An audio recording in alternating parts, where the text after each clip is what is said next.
ما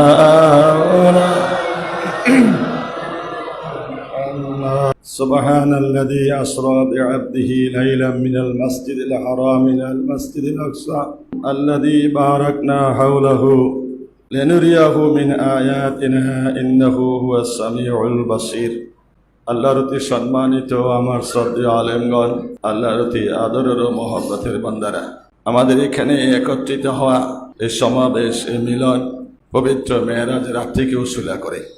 মেরাজ কি ও কেন, এ নিয়ে আমরা একটু আলোচনা করব। কেন এই মেরাজ? প্রথমে আমাদের এসার কি উদ্দেশ্যে মেরাজ এ সম্বন্ধে জানতে হবে। মেরাজ শব্দের অর্থ মেরাজুন মেফআলুন, উদ্যোগমনের একটা সিঁড়ি বিশিষ্ট যন্ত্র, এটা হলো মেরাজ। আর আমরা বলি দিদার, এই আল্লাহর দিদার। কেন এই দিদার? নবুয়তের জীবন জিন্দেগি দায়িত্ব আপনারা জানেন, শুনছেন, কত কঠিন ও কঠোর। আসাদুল বালা বালা ও নবী, হাদিস শরীফে আছে সবচেয়ে বেশি কষ্ট বলা মুসিবত নবীদের উপরে। কেন এটা ব্যাখ্যা আমরা মাঝে মাঝে করি, এখন ওইদিকে যাব না। এই বলা মুসিবত সবচেয়ে কথা হলো, সোজা কথা হলো, আপনার সন্তান একজন অসুস্থ হয়েছে, অসুস্থ সন্তান সুস্থ হয় না, কাছে গেলে আব্বা আব্বা করে কান্দে, চিৎকার মারে, মা মা করে চিৎকার মারে, মা কষ্ট সইতে পারে না, হাজারো চেষ্টা ব্যর্থ, লক্ষ লক্ষ টাকা শেষ করলেন, ভালো হয় না, কান্দেন, আল্লাহ আমার এই পুতকে কষ্ট দিও না, আমরা সইতে পারি না, ভালো করো, নসেত এই পুতের যে কষ্টটা, রোগটা, তা তুমি আমাদেরকে দাও, আমার পুতকে কষ্ট দিও না। এভাবে বলেন না? বলেন। ঠিক প্রত্যেকটা নবী উম্মতের দায়িত্ব নিয়ে দুনিয়াতে আসেন। উম্মত গুনাহগার, নাফরমান, আযাব ও গজব, দুঃখ কষ্ট আসবে। এই জন্য উম্মতকে মুক্ত করার জন্য আল্লাহর কাছে কেন্দা কেন্দা সমস্ত নবীরা উম্মতের আযাব ও গজব নিজেরা মাথা পেতে দিয়েছেন।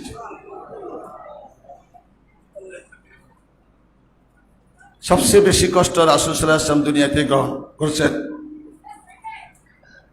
স্বামী বিবিতে গোসল ফরজ হয়েছিল। এখানে স্বামী রাসূলুল্লাহ, বিবি আমাদের আয়েশা, দুইজনে গোসল ফরজ হওয়ার পরে আমাদের আয়েশা বলছে, রাসূলুল্লাহ আমার মন চায় আমি আপনাকে একটু গোসল দিব। সংক্ষিপ্ত কথা হলো, ব্যবস্থা করেছেন। হুজুর সাল্লাল্লাহু আলাইহি ওয়াসাল্লাম যখন গেলেন, এটা ইয়েমেনি চাদর, একটা ইয়েমেনি চাদর হুজুরের গায়ে ছিল, চাদর মোবারক, সবুজ বর্ণের ডোরা করা, সবুজ রেখ।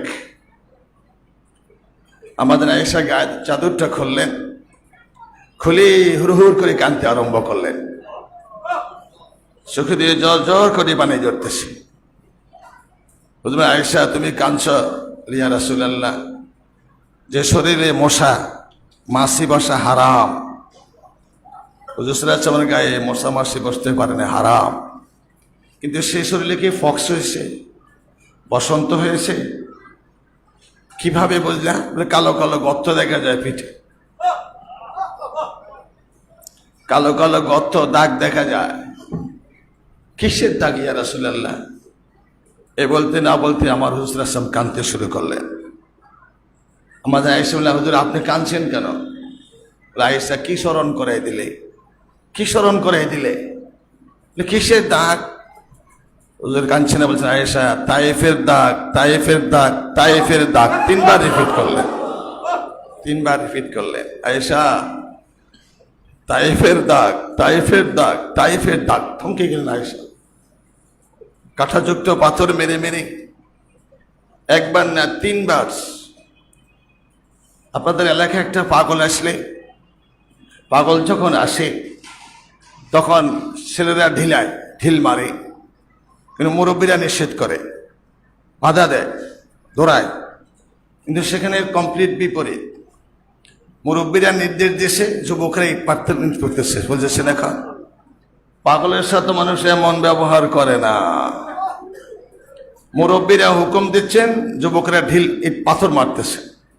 এই পাথর মারা সমস্ত শরীর ক্ষত, মাথা ফাইটা, অনেক লম্বা কথা, রক্ত বের হলেন, অনেক কথা। এই যে কষ্ট, আমাদের আয়েশা বলেন, ইয়া রাসূলুল্লাহ, যে তায়েফের যে কষ্টটা, দুঃখটা, কতদিন? 29 দিন। 29 দিন চলে গেল, এক ফোঁটা পানি তায়েফবাসী রাসূলুল্লাহকে দেয় নাই।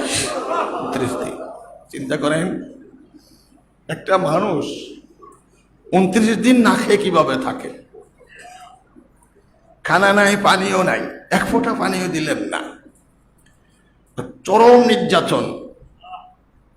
আমাদের আয়েশা কাঁদছেন আর বলছেন, হুজুর, তাইফের যে কষ্টটা, এই কষ্টটা কি ওদের কষ্টের চেয়ে বেশি হয়েছে? ওদের কষ্টের চেয়ে বেশি ওদের কষ্ট। সংক্ষিপ্ত কথা হলো, ইবনে কাবি নামে এক পাপিষ্ঠ চতুর্দিক থেকে ঘেরাও করে ফেললেন। পিছনে জায়গা, সামনে কোনো তিন দিকে জায়গা নেই।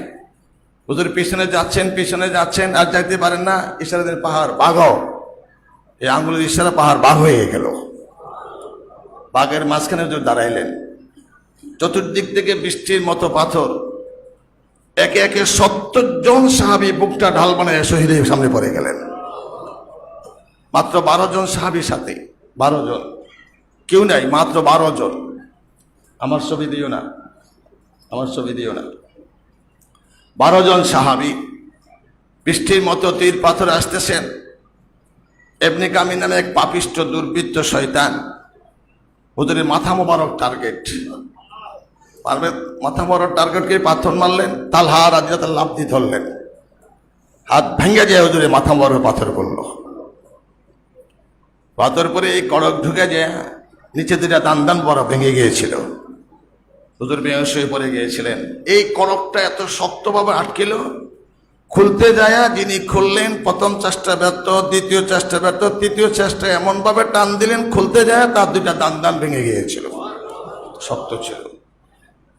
এই যে কষ্ট, আমাদের আয়েশা জানেন, এর চেয়ে বেশি কষ্ট রাসূলের জীবনে কোনোদিন হয় নাই। হুজুর, তায়েফের কষ্টটা কি ওদের কষ্টের চেয়ে বেশি হয়েছে? আয়েশা, তুমি জানো না, আমার সারা জিন্দেগির কষ্ট যদি এক পাল্লা দেওয়া হয়, তায়েফের কষ্ট যদি এক পাল্লা দেওয়া হয়, তায়েফের কষ্টের পাল্লা বাড়ি হয়ে যাবে। আয়েশা, সারা জিন্দেগির কষ্ট এক পাল্লা দিলে, আর এক পাল্লা যদি তায়েফের কষ্ট দেওয়া হয়, তায়েফের কষ্টের পাল্লা বাড়ি হয়ে যাবে। আয়েশা, চিন্তা করে, কেন? এই বছরকে বলা হয় আমুল হুজুন। আমুল হুজুন মানে দুঃখের বছর, রাসূলের দুঃখের বছর। আমুল হুজুন, নবুয়তের 10ম বছর। বাহিরে কাফেররা ভয়ে ভীত সন্ত্রস্ত। আবু তালেব সরাসরি আঘাত করতে পারেন না আবু তালেবের কারণে। এই নবুয়তের 10ম বছরের কালে আবু তালেব তিনি মারা গেলেন। বাইরের থেকে ক্ষত বিক্ষত হয়ে, আঘাতপ্রাপ্ত হয়ে, দুঃখ পরাক্রান্ত হৃদয় নিয়ে যখন ঘরে ঢুকেন, আম্মাজান খাদিজা নিজের প্রাণকে উজাড় করে দিয়ে খেদমত করে দুঃখ কষ্টকে বিলীন করে দেন। ঠিক একই বছরে এই 2 জন দুনিয়ার থেকে বিদায় নিয়ে চলে গেলেন। চিন্তা করেন, বাহিরের সাহায্যকারী, ভিতরের সান্ত্বনা দানী যে দাত্রী, যিনি 2 জনে চলে গেলেন। নির্যাতন, নিষ্প্রিয়ন এমন বেড়ে গেল, আর মক্কা থাকা গেল না। যায় মক্কাবাসীরা নিষ্ঠুর অত্যাচার শুরু করে, চলো তায়েফে যায়। তায়েফবাসীরা একটু শান্ত।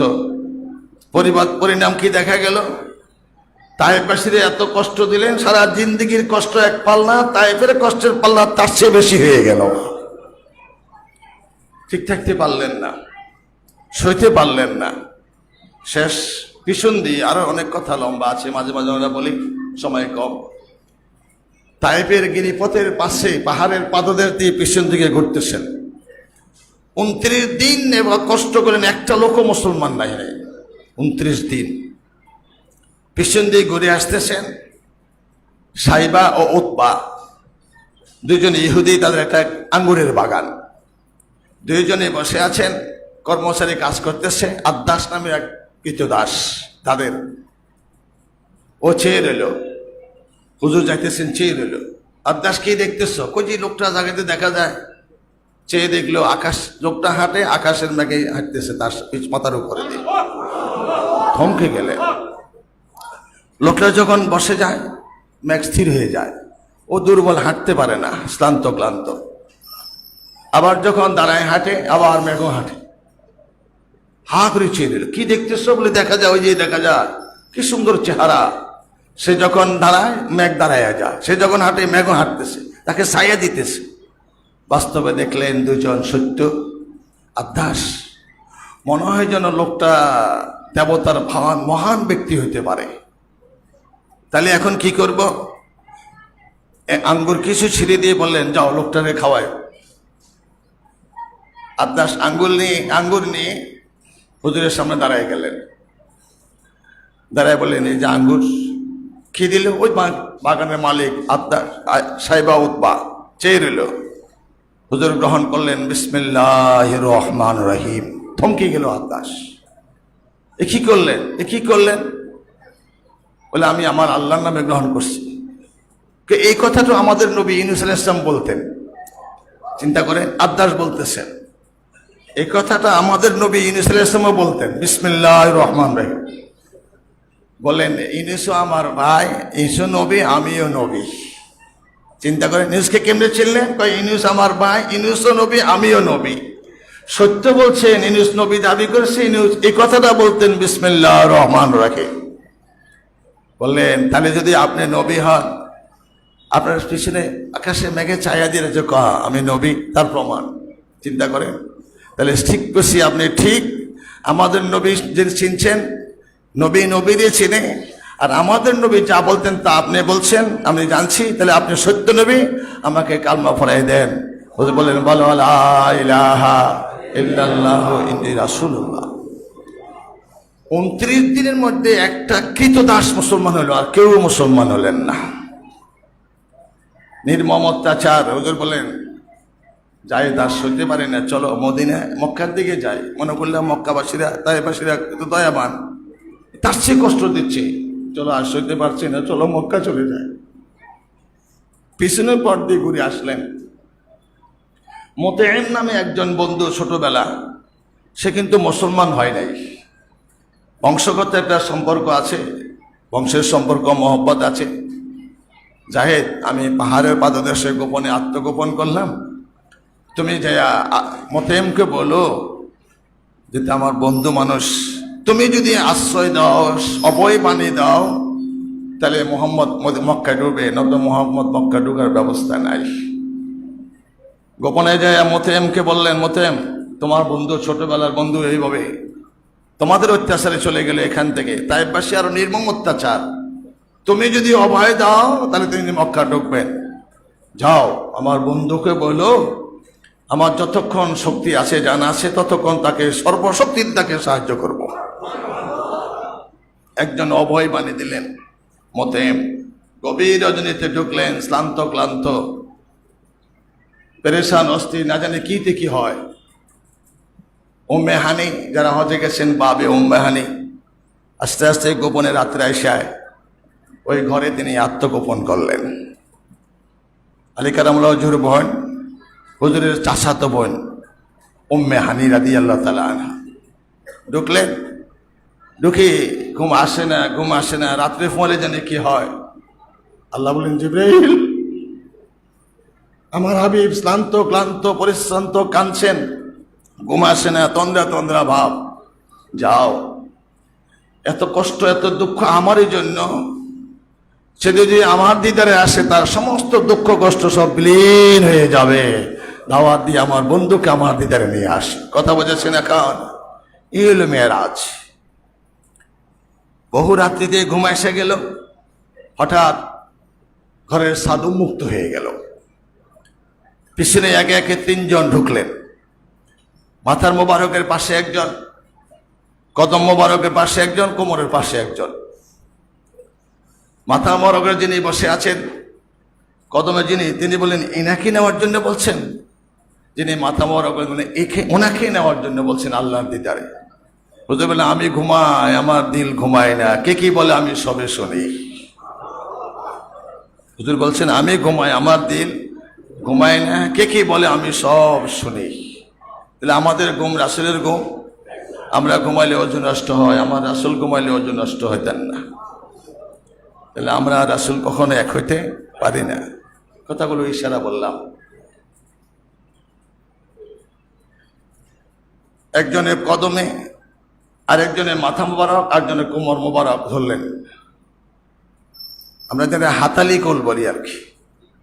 এই কোলে করে নিয়ে উঠে নিয়ে দরজা খুলে হাতেমে দুই চাচা ঘুমাইতেছেন, আব্বাস ও আমির হামজা, মাঝখানে একটু জায়গা, মাঝখানে শোয়াই দিলেন।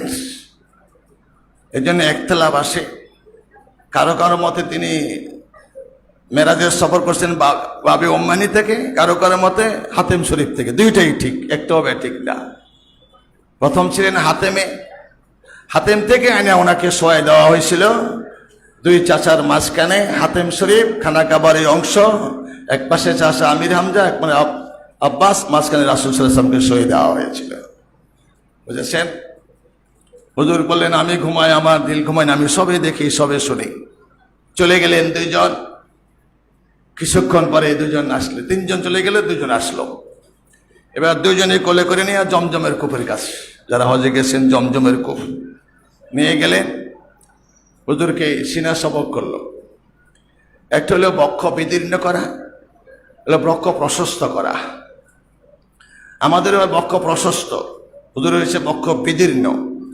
বক্ষ ফাড়ে ফেলা, ওপেন হার্ট সার্জারি, কণ্ঠনালী থেকে নাভি পর্যন্ত কাজা সম্পূর্ণ খুলে ফেলা, ওপেন হার্ট সার্জারি যাকে বলা হয়। হলো বক্ষ বিদীর্ণ করা। আর আমার হলো বক্ষ প্রশস্ত। আফামান সারাহাল্লাহু সাদরাহু লিল ইসলাম ফাহুয়া আলা নূরিম মির রাব্বিহ। হুজুরের আমাদের হলো বক্ষ প্রশস্ত। যারা তরিকতের সালেক তারা বুঝবেন, অন্যরা বুঝবেন না। দুটা লতিফা, একটা কাল, একটা রূহ, আর একটা হলো নফস। তিনটা লতিফা। সালেকের দুটা রাস্তা আছে, কালবের থেকে একটা রুহের দিকে, আর একটা হলো কালবের থেকে নফসের দিকে। যারা আমাদের তরিকা জানেন, বুঝেন, সারা সহজে বুঝবেন। কালবের থেকে এই রাস্তাটা রুহের দিকে, যেটা সহজ সরল সোজা প্রশস্ত, আর এটা সরু। এটা শয়তান নফসের সাহায্যে ওই পথটা কুচক্র কুমন্ত্র দিয়ে বন্ধ করে দেয়। তখন তার গুনার কাজ শান্তি পায়, ভালো কাজ খারাপ লাগে। যখন সে জিকির করতে করতে করতে করতে নফসকে স্তর করে দিয়ে নফসে পরিশুদ্ধ করে, তখন রাস্তাটা ক্লিয়ার হয়। ধনুক আকৃতির নূর তার সালেকের বুকের মধ্যে আসা যায়।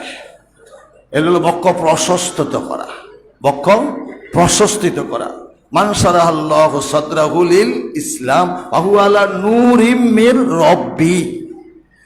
যে ব্যক্তির বক্ষকে আল্লাহ তাআলা ইসলামের জন্য প্রশস্ত করেছেন, কোরআন, সেটা রবের পক্ষ থেকে একটা নূর, রবের একটা নূর ধনুক আকৃতি তার সিনার মধ্যে আসে। যে বক্ষ প্রশস্তিত হওয়া। হুজুর সাল্লাল্লাহু আলাইহি ওয়াসাল্লামের বক্ষ প্রশস্ত না, বক্ষ বিদীর্ণ। ঘুমাইয়েন না, বক্ষ বিদীর্ণ, ফাড়ি ফেলা, ওপেন হার্ট সার্জারি। ওটা থেকে এই অনুকরণ করে ওপেন হার্ট সার্জারি। বুঝেছেন? এখন এখান থেকে ফার করে 3-4 বার হয়েছিল। 5 কিংবা 6 বছর, 5 শেষ 6 চলছে। 6 বছরের কালে দুধ বোনের সাথে বকরি চড়াইতে ছিলেন, ভাইয়ের সাথে বোনের সাথে দুজনে একসাথে চিৎ করে একবারে কমপ্লিট ফারাইয়া ধরলো। তারা দেখলো যে দুইজনে বড় ভাই ধরে গেছে, আয়ুদ্ধ হয়ে গেছে, বৈধ ধরে গেছে, না জানে কি হয়, না জানে কি হয়। সব ভাঙ্গা বললেন। দুজনে এসে বাইকে শোয়ে ফেলেছে, মুখ ফাড়িয়া ফেলাইছে, অনেক কিছু। মা ধরে এসে দেখে ওরা চলে গেল। ছেলে যেন হাতের দিকে চেয়েছে, উপরে আকাশের দিকে চায়, আর মানুষের দিকে বাড়ছে। দুধ মা হালিমা বললেন, আব্বা কি হইলো তোমার? বলে, আম্মা আর কিছু হয় নাই। এভাবে দুইজন আসছে, আমি সব দেখলাম। আমার কাল বার করলো, একটা নূর সিটি দিল। তো এখন আমার দৃষ্টিতে এত প্রখর হয়ে গেল, আমি 7 আসমান ভেদ করে আরশ করছি লৌহ কলম, লোহে মাহফুজে সেখানে কলম লিখতেছে, সেটা আমি দেখতেছি। দেখেন এটা কখন হয়েছিল? 6 বছর বয়স। কি দেখতেছে? এতদিন দেখে নাই। ওই দুজন এসেজন বক্ষ বিদীর্ণ করে হলুদ বর্ণের একটা পাউডার কালবের মধ্যে ঢেলে দিলে, এটা নুরানি হয়ে গেল। এই দৃষ্টিটা এত প্রখর হইল, ঠিক এই জমিন থেকে 7 আসমান ভেদ করে আরশ কুরসি লোহে কলম, লোহ যেখানে কলম কোরআন লেখে, কোরআন যে লিখতেছে তার আওয়াজও শুনতেছি, আমি দেখতেছি লোহে মাহফুজে কলম লিখতেছি। ও দৃষ্টিটা এত প্রখর হয়ে গেল। মা যখন আমি নিচের দিকে তাকাই দেখে মাটির নিচের স্তরে একটা নদী, নদী, সাগর আর সাগর, এর স্তরে একটা সাগর আছে, আগুনের সাগর। ওটা আমি দেখতেছি। ওই আগুনের সাগরে আগুনের তাপে পানি লিকুইড হয়, এই লিকুইড পানি যে আমরা গ্রহণ করে থাকি। যদি সাগরের নিচে আগুনের সাগর না থাকতো, সব পানি জমা হয়ে বড় হয়ে যেতেন, আপনারা পানি পাইতেন না। 1500, 1000, 2000 ফিট নিচে আপনাদের কল, হুড় করে পানি আসে। পানির নিচে হলেও প্রথম স্তরের পরে পানির সাগর, নদী আর নদী। এর নিচে একটা আছে আগুনের নদী।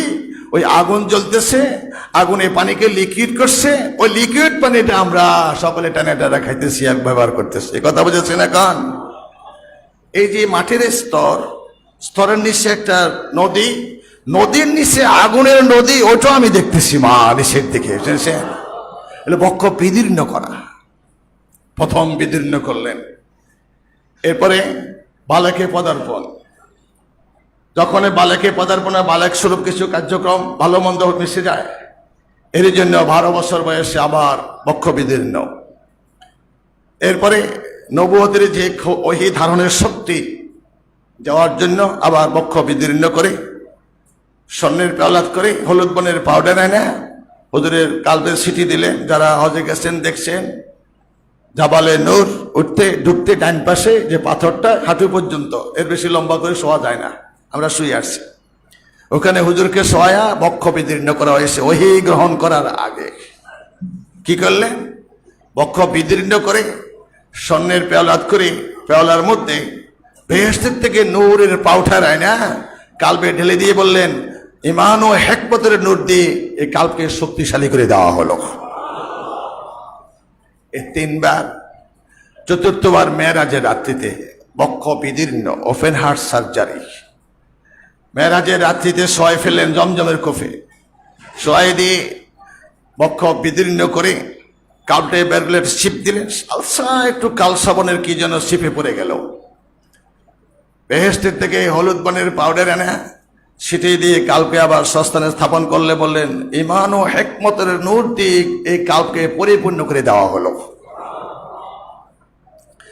এই যে চলার পথে আল্লাযী সুবহান, আল্লাযী সুবহান, যিনি পাক ও পবিত্র, আল্লাযী যিনি আসরা বিআবদিহি, যার বান্দাকে ভ্রমণ করাই আছেন, লাইলান আয় ওয়াক্তান কালিলান, সারা রাত না, ঘুমায়েন না। আল্লাহুম্মা সাল্লি সাইয়্যিদিনা মুহাম্মাদ শাফি'না মাওলানা লাইলাম মিনাল মাসজিদিল। লাইলান, লাইলাম মানে আই ওয়াক্তান কালিলান, সারা রাত না, রাতের কিছু অংশ, পুরা রাত ভ্রমণ করেন নাই, কিছু অংশ। কেমন হলো? যখন এই উম্মে হানিফ থেকে রওনা হলেন, ঘরটা খুললো, 27 বছর মেরাজ শেষে আইসা, মেরাজ শেষে আইসা যখন ঢুকতেছেন, তালা ঢুকতেছে, দরজার কড়া নলতেছে। ঠিক যে কম্বল থেকে উঠে নেওয়া হলো, কম্বলে এখনো ওই মাত্র উঠে গেলে প্রস্রাব করতে যায়, আবার যখন শুতে আসে গরম ভাব, ওই গরমে রয়ে গেল। জমজমের পানি দিয়ে অজু করালেন, অজু পানি মাত্র করাইতেছে, চলতেছে। কিন্তু সময় 27 বছর, সময় 27 বছর। কি করে হয়? কেন হলো? আমেরিকার প্রেসিডেন্ট বাংলাদেশে আসবে, সম্বর্ধনা দিচ্ছে, লাল গালিচার সম্বর্ধনা আন্তর্জাতিক বিমানবন্দরে। ঠিক যে পনেতে তিনি বিমানবন্দর থেকে বঙ্গভবনে আসবেন, সংসদ ভবনে আসবেন, রাস্তাটা ক্লিয়ার, পরিষ্কার, সুসজ্জিত, সুন্দর। 1-2টা গেট না, সাধারণ একটা এমপি এলে তো 100 গেটও দেওয়া হয়। বিদেশি যখন সরকার আসে, হাজার হাজার গেট যেখান দিয়ে যাবে, গেট দেওয়া হয়, সম্বর্ধনা। যখন এই নামে এমনভাবে তাদের সিকিউরিটি ম্যানরা নিয়ন্ত্রণ করে, সাথে সাথে যোগাযোগ হয়ে যায় তিনি অবতরণ করছেন, আসতেছেন। এই আসতে যে রওনা হলো, যে পথ দিয়ে আসবেন এভাবে সুশেলের সাথে হাজার হাজার সৈন্য সামন্ত নিরাপত্তা বাহিনী সুচ দিছেন, গাড়ি রিক্সা সাইকেল যেটি ঠিক ব্রেক দিল, ওই দাঁড়ায় রইল, এক চুল পরিমাণ আর লড়ে না, দাঁড়ায় রইলে। কতক্ষণ দাঁড়ায় রইল? ঠিক যখন প্রেসিডেন্ট আইসা বঙ্গভবনে ঢুকলো, আমেরিকার প্রেসিডেন্ট, তখন ছল শুরু হয়ে গেল। তো একটা মানুষের সম্বর্ধনার জন্য মানুষ যদি রাষ্ট্রের এই চলমান সবকিছুকে বন্ধ করে তাকে স্বাগতম জানায় এভাবে সম্বর্ধনা দেয়, তার জন্য তামাম কুল কায়নাত কুল মাখলুক যাদেরকে সৃষ্টি করলে মাখলুক সৃষ্টি করতো না, আল্লাহ আল্লাহের প্রকাশ বিকাশ হতো না, সেই বন্ধুকে দিদারে নেবেন, আল্লাহকে সম্মান করবেন না। তাই যখন এই ঘর থেকে বেরোলো, খামোশ পৃথিবী বন্ধ থাকো, আমার হাবিব আসা পর্যন্ত, যাওয়া পর্যন্ত, চল বন্ধ হয়ে গেল। চিন্তা করেন, একটা মানুষকে যদি সম্বর্ধনা দেওয়ার জন্য যদি রাষ্ট্রের চলমান সব বন্ধ করে দিতে পারেন, আর যার জন্য কুল কায়না, যাকে সৃষ্টি না করলে কুল কায়নাত আমার আল্লাহ সৃষ্টি করতেন না, তাকে স্বাগতম জানাবার জন্য আল্লাহ কি করতে পারেন? আল্লাহর এই আলমের চল বন্ধ করে দিলেন। কতক্ষণ পর্যন্ত? যায়া আসার পর্যন্ত, যে ঢুকলো আবার চল শুরু। করিম করতে ক মুখে রয়ে গেল, রহিমকে তো র মুখে রয়ে গেল, যেভাবে ওভাবে রয়ে গেল। ঠিক আয়সা ঘরে ঢুকলো, আবার চল শুরু হয়ে গেল। বুঝেছেন এখন? এই হলো মেরাজ। কতটুকু সময়? লাইলান আই অক্তান কালিলান, একটু সামান্য সময় রাতের বন্দাকে তিনি ভ্রমণে নিয়েছিলেন। এই সামান্য সময় দুনিয়ার হিসাব 27 বছর চলে গিয়েছিল। বুঝেছেন এখন? সবকিছুর চল বন্ধ হয়ে গেল। হুজুর সাল্লাল্লাহু আলাইহি ওয়াসাল্লামকে সবকিছু থেকে মুক্ত করে বরাক আনা হলো। বরাক হুজুরের সামনে লেগাম ধরা জিবরাইল, আর পিছনে মিকাইল। হুজুর উঠবে, হুজুর উঠেন না। হুজুর উঠেন না। ইয়া রাসূলুল্লাহ, আল্লাহর নির্দেশ, উঠেন না। কেন? আজকে আমি আল্লাহর দিদারে যাব, আল্লাহ আমাকে সংবর্ধনা দিচ্ছেন, সম্মান করছেন, যাব। বরাক পাঠাইছেন বেহেশতের থেকে। হাসরের দিন আমার উম্মত কবর থেকে, হাসরের মাঠ 50,000 বছর রাস্তা কি করে যাবে? আমার উম্মতকে এভাবে প্রতি কবরে একটা বরাক পাঠাইতে হবে, না আমি বরাকে ফিটে উঠবো না। চিন্তা করলেন, কি দাবি দিয়ে বসছেন হুজুর সাল্লাল্লাহু আলাইহি ওয়াসাল্লাম। আল্লাহ বলে, হাবিব আপনার এই দাবিটা কবুল, প্রত্যেকটা উম্মতের জন্য একটা বরাক পাঠানো হবে হাসরের দিন। বুঝেছেন? এখন আপনার কবর থেকে হাসরের মাঠ পর্যন্ত 50,000 বছরের রাস্তা, কি করে আপনি যাবেন এই তামার জমির পায়া? তাই উম্মতের জন্য স্পেশাল বরাক আসবে। বরাকের পিঠে তারা আল্লাহর দিদারে মেরাজে যাবে, আসমান জমিনে যাবে, এখন তাতে স্পর্শ করতে পারবে না। বুঝেছেন? এখন হুজুর সম্মতি হলেন, হুজুর বোরাকে উঠবেন, কিন্তু বোরাকে লড়াচড়ি শুরু করলো। বোরাক লড়ে না, নেই না মাত পিঠে। যেগুলোকে খামোশ, চুপ, বেয়াদবি করছো কেন? চিনো? ও চিনি। তাহলে এই বেয়াদবি করছো কেন? বেয়াদবি না। উনি যেরকম উম্মতের জন্য দাবি আদায় করলেন, ওনার কাছে আমার একটা দাবি আছে। সাংঘাতিক কথা।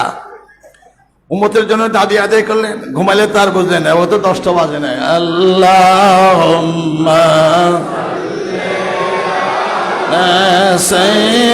সাইয়্যিদিনা মুহাম্মাদ।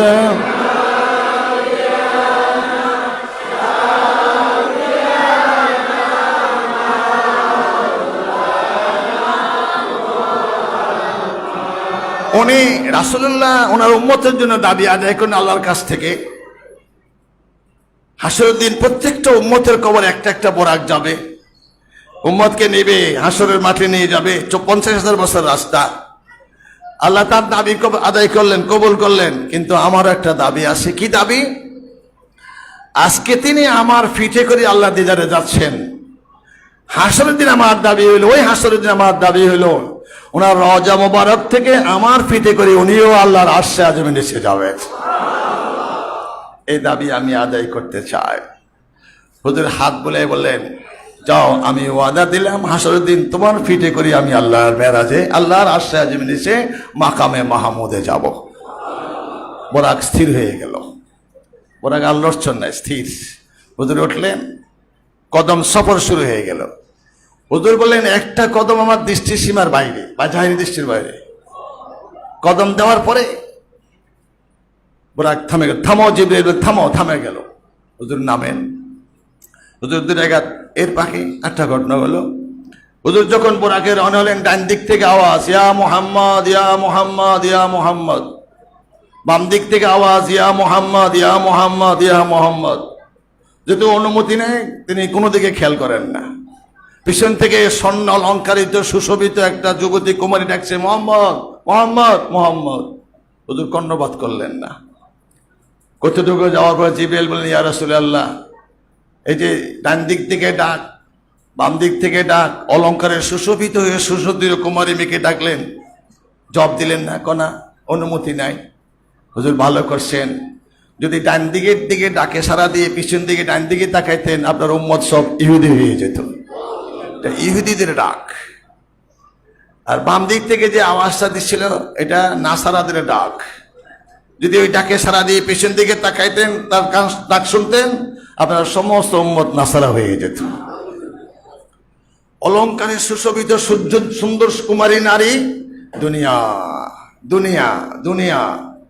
এই দুনিয়ায় আপনি যদি তার ডাকে সারা দিয়ে পিছন দিয়ে তাকাইতেন, আপনার উম্মত দুনিয়ায় মত্ত হয়ে লোভে পড়ে ইমান আমল বরবাদ হয়ে জাহান্নামী হয়ে যেত। যা করছেন আপনি ভালোই করেছেন, বুঝেছেন? এখন কারো ডাকে তিনি সারা দিলেন না। কদম দিয়ে নামলেন, নামার পরে হুজুর 2 রাকাত নামাজ পড়েন। 2 রাকাত নামাজ পড়লেন, হুজুর এদিকে দিক তাকাইতেছে। জিবরাইল বললেন, কোথায় নামলেন ইয়া রাসূলুল্লাহ? চিনি না। বললেন, ইয়াসরিফ, এটা আপনার হিজরতের স্থান, এটা আপনার হিজরতের স্থান। সবুজ খেজুর গাছ আর গাছ, বাগান আর বাগান, তার নাম ইয়াসরিফ, পরে হলেন মদিনা শরীফ। বুঝেছেন এখন? তাহলে জায়গার সফর জায়েজ আছে কিনা নাই? আল্লাহ আল্লাহর বন্ধুকে সমস্ত জায়গার সফর করাইতেছেন। অস্বাভাবিক ঘটনা করে দেখাইলেন, এই ভ্রমণ সুন্নত, আল্লাহর সুন্নত, জায়েজ। বোরাকে উঠলেন, আর কদম দিলে, কয়েক কদম দিলেন, এবার নামুন। হুজুর নামলেন, হুজুর নামলেন, 2 রাকাত নামাজ পড়লেন।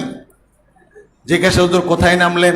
চিনি না। কত চাই না, এখানে আল্লাহর সাথে, মুসার সাথে আল্লাহর সাথে কথাবার্তা হয়েছিল, এখানে আল্লাহ সার্টিফিকেট দিলেন, মুসা কালিমুল্লাহ।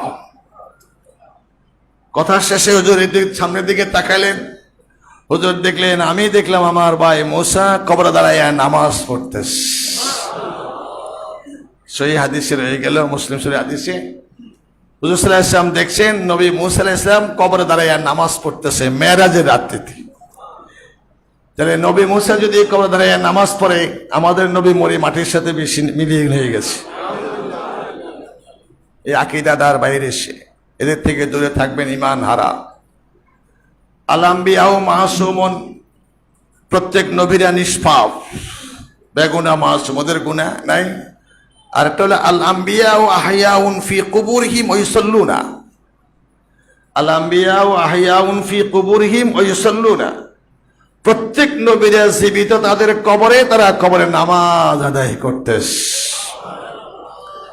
প্রমাণ রয়ে গেল মুসা আলাইহিস সালাম ওনার কবরে এনে দাঁড়ায় নামাজ পড়ছেন মৃত্যুর পরে। নবীরা কবরে দাঁড়ায় নামাজ পড়ে, সহিহ হাদিস দ্বারা, রাসূলের মেরাজের হাদিস দ্বারা প্রমাণিত আছে। এরপরে হুজুর সাল্লাল্লাহু আলাইহি ওয়াসাল্লাম বললেন, উঠুন। উঠলেন, এক এক দৃষ্টি বাহ্যিক দৃষ্টির কদম, বাহ্যিক দৃষ্টির বাহিরে কয়েক কদম দেওয়ার। জিবরাইল হুজুর বললেন, হুজুর নামেন। নামলেন, হুজুর 2 রাকাত নামাজ পড়লেন। কোথায় নামলেন হুজুর? চিনি না। কইলা বেতেলহাম। বেতেলহাম, যেখানে ঈসা আলাইহিস সালাম দুনিয়াতে আগমন করেছিলেন। বুঝেছেন এখন? খেজুর গাছের গোয়া। চিন্তা করেন, অপবাদ যে যত বেশি ভালো আল্লাহওয়ালা, তার ভিতরে তত বেশি অপবাদ হয়, নাকি হয় না? অপবাদ বেশি হয়। আর অপবাদ বেশি না হলে ওলি আল্লাহওয়ালা কেমনে হবেন? ওইদিকে লম্বা হবে, ইশারা দিয়ে কথা বলতেছি। মরিয়ম আলাইহিস সালাম গর্ভধারণ করলেন। চিন্তা করেন, যখন এই অনুমান হলো তাহলে থাকে মেহরাবের ভিতরে, তার তো স্বামী নেই, কেমনে তার গর্ভধারণ করলো? বাইর করে অপবিত্র স্থান থেকে, পবিত্র থেকে বাইর করে দিলেন। বহু দূরে বেতেলহাম গাছের গোয়ায় কোন রকম যায় জীবন ধারণ শুরু করলেন। শয়তান কি ওয়াসওয়াসা দেয় শুনেন? একজনের দ্বারা কি গর্ব হয়? তাহলে আরেকজন লাগবে না? তাহলে কে? শয়তান মানুষের চরিত্রে কয় এই জাকারিয়া এই অপবাস করতে, তাই তার সন্তান সম্পন্ন না। বুঝেছেন এখন? কারণ জাকারিয়ার তত্ত্বাবধানে ছিল, মরিয়মের স্বামী নাই, এই কারণে তো তার বাচ্চা হওয়ার সম্ভাবনা। তাহলে এটা জয়িতকে জাকারিয়া ঘিরাও করলেন, দৌড়াতে শুরু করলেন, দৌড়তে এবার আর পারে না, সামনে বৃক্ষ, এই গাছ বাঁচাও আমাকে, ইশারা দিলেন। গাছ দুইটা বাঘ হয়ে গেল, মাঝখানে দাঁড়াইলেন। ওরা দৌড়ে এসে দেখে যে আর কিছুই দেখা যায় না। ভিতরে একটু আওয়াজ বাইরে দিতে, ভিতরে একটা বাইরের আওয়াজ ঠিক আছে? আল্লাহুম্মা সাল্লি সাইয়্যিদিনা মুহাম্মাদ শাফি'না মাওলানা।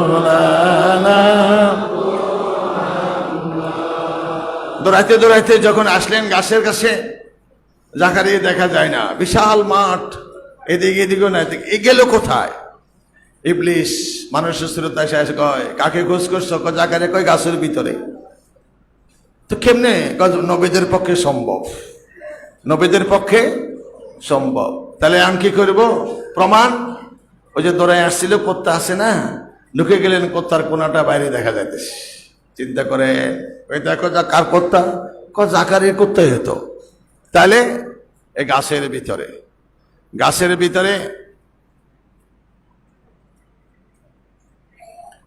ভিতরে এখন কি করবে? উপর দিয়ে করাত চালাও। এই করাত চালাতে শুরু করলেন। করাত আসতে আসতে মাথায় কেন্দ্রে দিয়ে বলেন পরওয়ারদিগার, কাফেরের করাত তোমার নবীর মাথায়। বলেন এখন বলো আমাকে ডাকছো কেন? যখন তোমাকে দৌড়াইছিল এখানে তো বললেন আল্লাহ আমারে বাঁচাও, গাছ রক্ষা করো, গাছের কাছে বলছিলা। সুতরাং এখন যদি নবীর দপ্তরের নাম ডাকতে চাও, কাফেরের কথা করাতে দুটুকরা হও, ও শব্দ করতে পারবে না। পরীক্ষা কত! চিন্তা করেন শয়তান কি করতে পারে।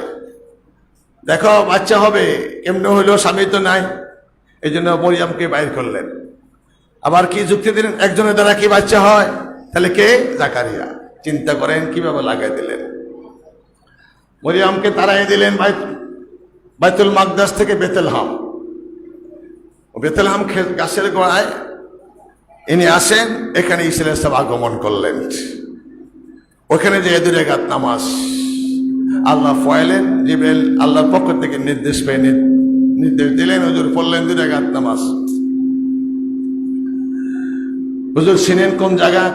বেতেলহাম, ঈসা আলাইহিস সালামের আগমনের জায়গা। অনেক লম্বা কথা।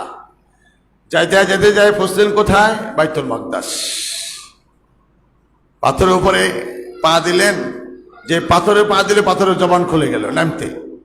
জিবরাইল আলাইহিস সালাম তোরা এনে একটা পাথর এনে দিলেন, বোরাক থেকে নামতে যে পা দিল পাথরের জবান খুলে গেল। ইয়া রাসূলুল্লাহ, 70,000 বছর পর্যন্ত আমার সৃষ্টি কোনো মানুষ, কোনো জীব জানোয়ার আমার গায়ে পায়ে দেয় নাই, আপনার পা মুবারক লাগছে। আমি চাই কিয়ামত পর্যন্ত কারো পায়ের আঘাত যেন আমার গায়ে না লাগে। পাথরের জবান খুলে গেল হুজুরের পায়ের আঘাত।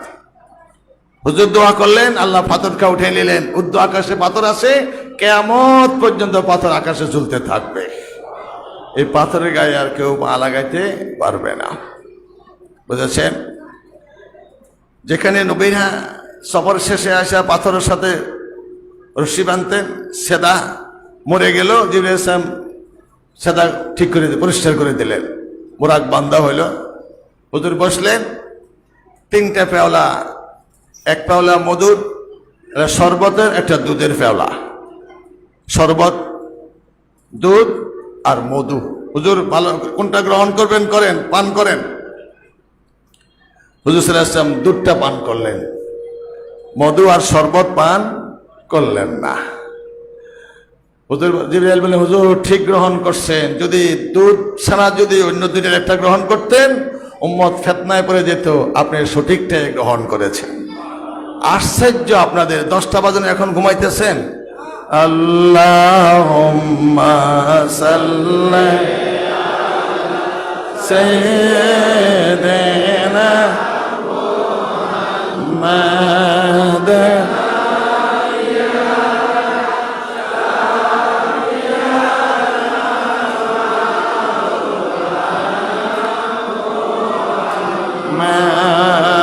মাদাল্লাহ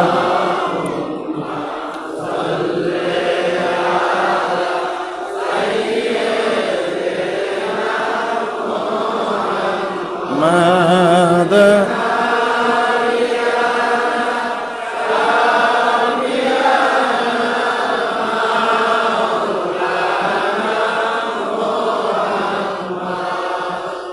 যেখানে এটা বেথলহাম, যেখানে এখান থেকে 2 কদমে যখন গেলেন পথে একটা আওয়াজ আসতেছে, আসসালাতু আসসালামু আলাইকা ইয়া আউয়ালু, আসসালাতু আসসালামু আলাইকা ইয়া আখিরু, আসসালাতু আসসালামু আলাইকা ইয়া হাশিরু। সালাম দিচ্ছেন একজন ইব্রাহিম আলাইহিস সালাম, একজন মূসা এবং ঈসা আলাইহিস সালাম সালাম দিচ্ছেন, আপনার প্রতি রহমত বর্ষিত হোক ওগো প্রথম। তাহলে প্রথম কে? রাসূলুল্লাহ, শেষ কে? রাসূলুল্লাহ। আর হাসরের মাঠ যতই হোক রাসূল না আসা পর্যন্ত হাসরের মাঠের কাজ বন্ধ থাকবে, বিচার চলবে না। আসসালাতু আসসালামু আলাইকা ইয়া আউয়ালু, আসসালাতু আসসালামু আলাইকা ইয়া আখিরু, আসসালাতু আসসালামু আলাইকা ইয়া হাশিরু। এই আওয়াজ শুধু শুনলেন, ঠিক জমজমের কূপ থেকে বাইতুল মাকদাস পর্যন্ত 2 ধারে ফেরেশতা, চুল পরিমাণও ফাঁক নাই। যে গেল চুল পরিমাণও ফাঁক নাই। কোন ফেরেশতা? যখন এই পৃথিবীর চল বন্ধ হয়ে গেল, ফেরেশতাদের দায়িত্ব বন্ধ, ফেরেশতা বলেন পরওয়ারদিগার আজকে আমাদের দায়িত্ব কার্যক্রম বন্ধ কেন? আমার হাবিব আমাদের আসতেছেন তার সম্মানার্থে। তাদের দাবি হলো তাহলে আপনার দিদারে আপনার হাবিব যাবে, আমরা এই মুহূর্তে ওনাকে এক নজর দেখতে চাই। তখন আল্লাহ তাআলার নির্দেশে সারা পৃথিবীর সমস্ত ফেরেশতারা সারিবদ্ধ হয়ে ঠিক জমজমের কূপ থেকে বাইতুল মাকদাস 2 সালে দাঁড়ায়া, সালাতুন ইয়া রাসূলুল্লাহ আলাইকুম, সালামুন ইয়া হাবিবাল্লাহ আলাইকুম সালাম দিলেন। এই দুনিয়ার ফেরেশতারা হুজুরকে দেখলেন, জিবরাইল আলাইহিস সালাম আজান দিলেন, একামত দিলেন, হুজুর ঢুকে দেখলেন আদম থেকে শুরু করে ঈসা পর্যন্ত সব নবীরা দাঁড়ায় আছেন নামাজের অপেক্ষা। চিন্তা করলেন 3 কাতার, নবীদের 3 কাতার দাঁড়াইলেন। সামনে ডাইন পাশে লম্বা বাবা আদম, বাম পাশে ইব্রাহিম আলাইহিস সালাম, মাঝখান দিয়ে হুজুরকে জিবরাইল নিচ্ছেন, স্বাগতম জানাই সালাম দিয়ে সকলে পথ পরিষ্কার করলেন। জিবরাইল একামত দিচ্ছেন, কেউ সামনে যায় না। হুজুর ডান দিকে একবার তাকান, বাম দিকে, ডান দিকে বাবা আদম, বাম দিকে ইব্রাহিম আলাইহিস সালাম। ইশারা দিচ্ছেন জানা হুজুর আল্লাহর নির্দেশ। 2 জন ঠেলে জিবরাইলকে আল্লাহর নির্দেশ, আপনি ইমামতি করবেন, সমস্ত নবীরা আপনার পিছনে আজকে ইবাদত করে নামাজ আদায় করবেন। 2 রাকাত নামাজ বাইতুল মাকদাসে হুজুর সমস্ত নবীদের, শুধু নবী না, পৃথিবীর সমস্ত ফেরেশতারা 7 কাতার, নবীরা 3 কাতার, 10 কাতার হলো সেখানে নামাজ। বুঝেছে? নামাজ শেষ করলো, মেরাজুন মেফআলুন, সিঁড়ি বিশিষ্ট একটা চমকার মতো একটা বাহন, এটা হলো মেরাজ, উদ্যোগমনের একটা সিঁড়ি বিশিষ্ট যন্ত্র। ডান দিকে 70,000, বাম দিকে 80,000 ফেরেশতা। হুজুরে উঠলেন, একই পলকে প্রথম আসমান চলে গেল, একই পলকে, চোখের পলকে প্রথম আসমান। দরজা ধাক্কা দিচ্ছেন, কে? আল্লাহর হাবিব আল্লাহ দিদারে দরজা খোলো। দরজা খুলে দেওয়া হলো, মারহাবা ইয়া রাসূলুল্লাহ, সালাম দিলেন ফেরেশতা গেট খুলে দিল। হুজুর গেট খুলে ডান দিকে উঠতেই দেখলেন বাবা আদম স্বর্ণের চেয়ারে বসে রয়েছে। সালাম হলো, 2 জন মুলাকাত হলেন। বাবা আদম ডান দিকে চেয়েছে হাসে, বাম দিকে চেয়ে কাঁদে। ডান দিকে হাসে, বাম দিকে। জিবরাইল এই হাল কেন? জিবরাইল এই হাল কেন বাবা আদমের? ডান দিকে যখন তিনি তাকান, তার যে সমস্ত সন্তানরা বেহেশতি হবে তাদের চেহারাটা তিনি দেখেন, খুশি হন। বাম দিকে যখন তাকান যে সমস্ত সন্তান জাহান্নামে, তাদের চেহারা ভাষা ওঠে, তখন তিনি কান্দেন সন্তানের জন্য। বুঝেছেন? এখন হুজুর একটু অগ্রসর হন। অগ্রসর হলে একটা মোরগ আকৃতি একটা ফেরেশতা, এভাবে পলক চাঁদ উঠে রাখছেন, পলকের মাথা রাখছে আশ্বাজিম পর্যন্ত, আর একটা তাহাতা সারা পর্যন্ত, দুইটা পাখা মোরগ আকৃতিতে ফেরেশতা, দুইটা পাহাড়, একটা মাগরিব একটা মাশরিক পর্যন্ত বিস্তৃত। সে ডাক দেয়, সুবহানাল মালিকিল কুদ্দুসিল কারীমিল মুতাআল লা ইলাহা ইল্লা হুয়াল হাইয়ুল কাইয়্যুম সুবহুন কুদ্দুসুন, এভাবে ডাক দিতে থাকে। কখন ডাকে? রাতে যখন ভোর হয়ে যায়, ওখানে একটা ডাক পাকে ছাড় দিয়ে ওই আওয়াজটা শুনে পৃথিবীর সমস্ত মোরগ আল্লাহর জিকিরে মশগুল হয়ে যায়। সুবহান কুদ্দুস, সুবহানাল মালিকিল কুদ্দুসিল কাবীরিল মুতাআল লা ইলাহা ইল্লা হুয়াল হাইয়ুল কাইয়্যুম। যদি আমরা বুঝি কুক্কুরুত, কুক্কুরুত না, এই কথাগুলো সে জুড়তেছে, তার আল্লাহর জিকির করতেছে। বুঝেছেন? এখন সুবহানাল মালিকিল কুদ্দুসিল কারীমিল মুতাআল কাবীরিল মুতাআল লা ইলাহা ইল্লা হুয়াল হাইয়ুল কাইয়্যুম। এই আওয়াজ যখন দুনিয়ার মোরগ শুনে, তারাও তাদের ফাঁকঝাড়া দিয়ে আওয়াজ দিতে থাকে। এটা অন্য কোনো আওয়াজ না, আল্লাহর জিকির করতে থাকে। বুঝেছেন? এখন কতটুকু গেলেন? হুজুর সাল্লাল্লাহু আলাইহি ওয়াসাল্লাম একটা ফেরেশতা দেখলেন, তার অর্ধাংশ নাভি থেকে নিচের অংশ পানি, বরফ, উপরের অংশ আগুন। আগুন কিন্তু পানিকে স্পর্শ করে না, পানিও আগুনের তাপে নষ্ট হয় না। তার নাম হলো মেহেতের কাসেম, মেহেতের রথ, যে মেঘ এবং বৃষ্টি বিতরণ করে। অর্ধেক হলো আগুনের, অর্ধেক হলো পানির। দায়িত্ব দিয়েছেন, মেঘ বৃষ্টির দায়িত্ব তার, হুকুমটা আল্লাহর, আল্লাহর নির্দেশে সে চালায়। যখন বৃষ্টির হুকুম হয় বৃষ্টি, যখন রৌদ্রের হুকুম হয় তখন রৌদ্র। শরীরের অর্ধেক হলো আগুনের আর অর্ধেক হলো পানির তৈরি। তার নাম হলো মেহেতির রাত। হুজুর সামনের দিকে অগ্রসর হন, গেলেন, বিভিন্ন আলামত দেখলেন। একদল ফসল রইতেছে, এর হইল সাথে সাথে ফসল সাথে সাথে কাটতেছে। এত বৃদ্ধি, স্তূপ আর স্তূপ, এক একটা 70,000 গুণ বড় ফসল বৃদ্ধি পেয়ে যায়। হুজুর জিবরাইল বললেন, হুজুর এই যে এটা কি? হুজুর জানেন কোনা?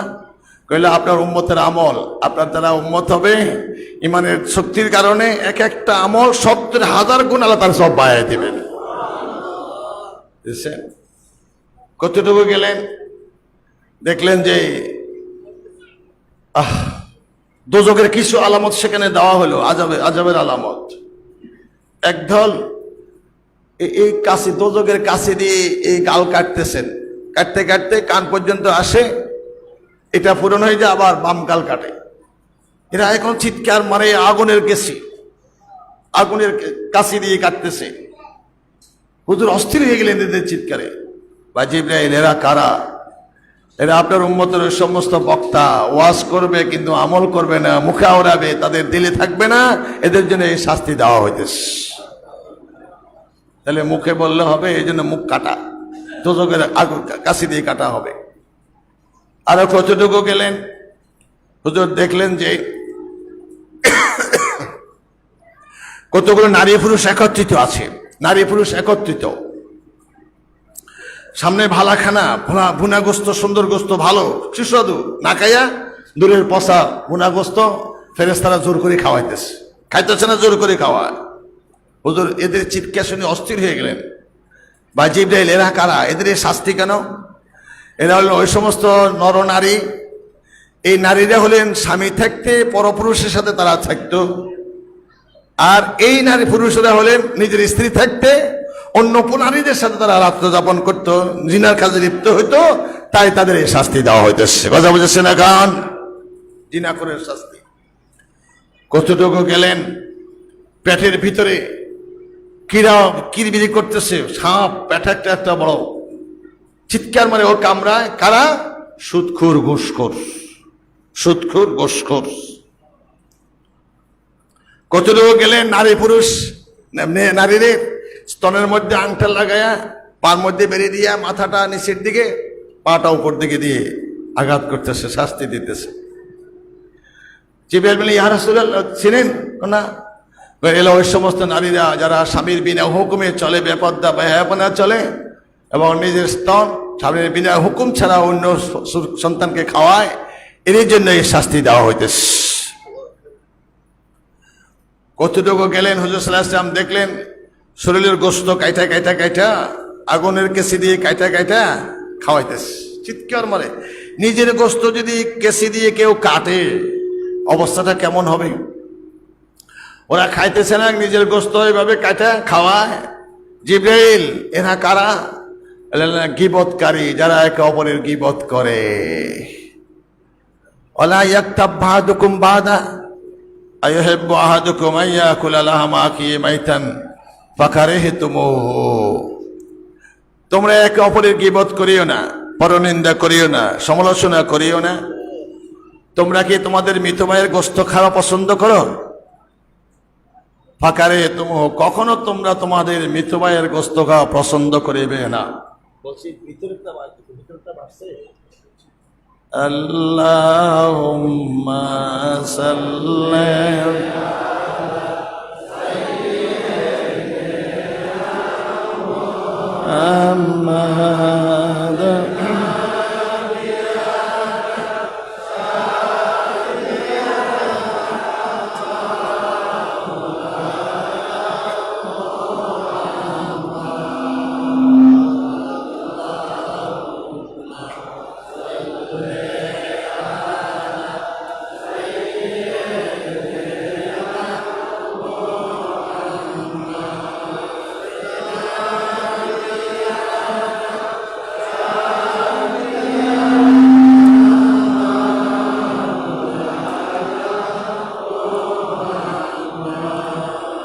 কতদূর যাওয়ার পরে দেখলেন একদল ব্যক্তিকে আগুন, দোজখের আগুন খাওয়ানো হচ্ছে। আগুন কিভাবে খায় চিন্তা করে, খাইতে চান আঘাত করে, খাইতে হবে, খায়। জিবরাইল কয় ইয়া রাসূলুল্লাহ চিনেন না? এতিমের মাল ভক্ষণকারী আগুন। ইন্নাল্লাযীনা ইয়াকুলুনা আমওয়ালাল ইয়াতামা যুলমান, যারা এতিমের, ইন্নামা ইয়াকুলুনা ফি বুতুনিহিম নারা ওয়া সায়াসলাউনা সাঈরা। এতিম একটা শব্দ, এই শব্দটা শুনলে অন্তর শিহরি ওঠে, থরথর করে অন্তর কাঁপা উঠে। শব্দটা ছোট্ট, এতিম, মর্মবাণী অত্যন্ত বিদারক, অন্তর বিদারক। যখন এতিমের কথাটা আসে তখন অন্তরটা থরথর করে কাঁপা উঠে। যে এতিমের মাল ভক্ষণ করলো সেজন্য আগুন খেলো। এতিম শব্দটা ছোট্ট, অত্যন্ত হৃদয় বিদারক। দুজন খেলছে, খেলায় মত্ত, কারো ধার ধারে না, দুজন খেলাতে এত ব্যস্ত। হঠাৎ একজন দেখলো যে একজন বয়স্ক লোক আসতেছে, তিসে দৌড়, আব্বু আব্বু আব্বু আব্বু করে দৌড় দিছে। আরেকজন চেয়ে রইল, ও আব্বু ডাকে, আব্বু ডাকে। এই যে দৌড়টা দিল, যাকে আব্বু ডাকছেন ওই 10 কদমে যা আব্বু 1 কদমে তা আগে লাফাই চলে আস। লাফ দিয়ে ধরলেন জবাই বুকে, আব্বু আব্বু করে কপালে চুমা দিলেন, আদর করলেন, গায়ে হাত বুলালেন।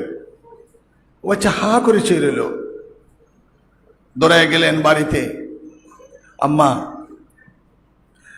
ওই ছেলেটা নিয়ে খেলতেছিলাম, একজন আসতেছে, দৌড়ায় যে আব্বু আব্বু করে ডাকলেও, কোলে নিল, চুমা দিল, আদর করলো। বলো না মা আমার আব্বু কোথায়? চিন্তা কর।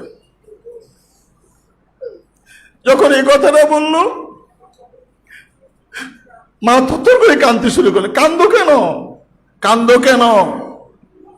ও ছেলে আব্বাকে ডাকলো, আব্বা কোলে নিল, আদর করলো, চুমা দিল, কোলে নিল, বুকে নিল। তুমি বলো আমার আব্বু কোথায়? স্বামী হারা বিবি, বিধবা নারী, ওই নারীর কাছে যদি কেউ তার স্বামীকে খোঁজে, চিন্তা করেন, স্বামী হারা, স্বামী নেই, চলে গেছেন দুনিয়ার থেকে, কেউ যদি ওই বিবির কাছে তার স্বামীকে খুঁজে, বিবির অবস্থাটা কেমন হবে? চিন্তা করেন। আব্বু কাঁদছো না, বলো আমার আব্বা কোথায়, বলো আমার আব্বা কোথায়। মা কান্দে নিজকে ঠিক রাখতে পারে না। দেখাও আব্বা কোথায়। তোমার আব্বু মরে গেছে। মরে গেছে? কোথায় গেছে দেখাইতে হবে। চিন্তা করেন। এবার মা আরো কাঁদছে। কান্দো কেন? দেখাইতে হবে। মার কলজা মানে না, দেখাবে কোথায়? কান্দে সন্তানকে বুকে জড়ায়, চুমা দেয়, সন্তান মানাইতে পারে না। জায়েদ বলেন চলো আমার আব্বা কোথায় দেখাও। মার কবরটা, বাপের কবরটা, এই তোমার বাপ। ও আব্বু ডাকে, বাপ ওঠে না। এতিম একটা শব্দ কত মর্মাহত। যিনি এতিম হয়েছেন তিনি বুঝবেন, আর কেউ বুঝে না। কেউ কাউকে বুঝাইতে পারবে না। চিরসুখী গণ ভ্রমে কি কখন, ব্যথিতের বেদন কি যাতনা বিষে, বুঝে বিষে কিসে, কবু আসে বিষে ধ্বংসে নে যারে। যতদিন ভাবে না হবে না হবে, তোমারই অবস্থা আমারই সব। যদি এতিম না হয়, এতিমের মর্ম কে বুঝবে? কেউ বুঝবে না, আজও বুঝাইতে পারবে না।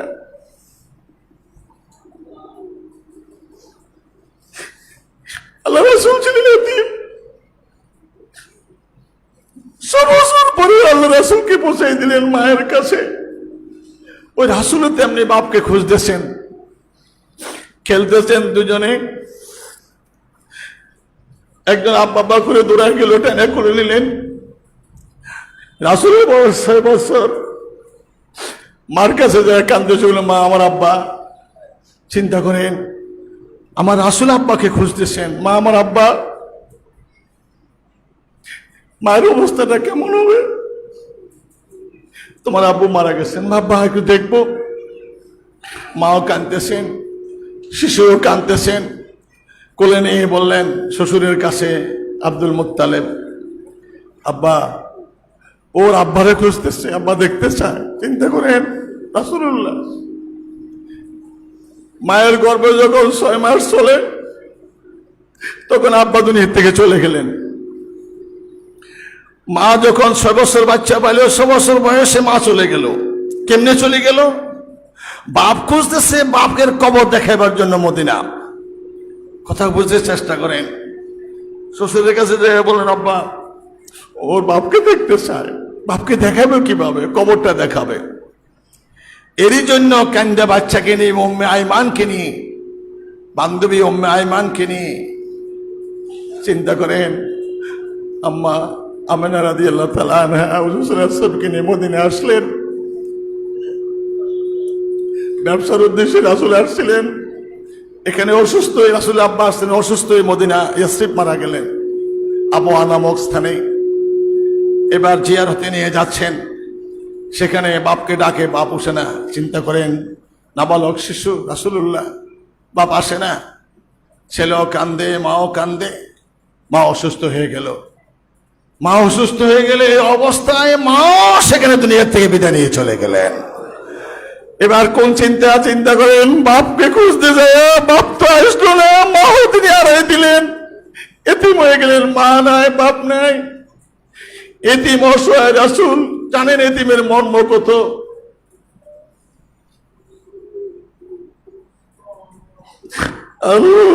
আল্লাহুম্মা সাল্লি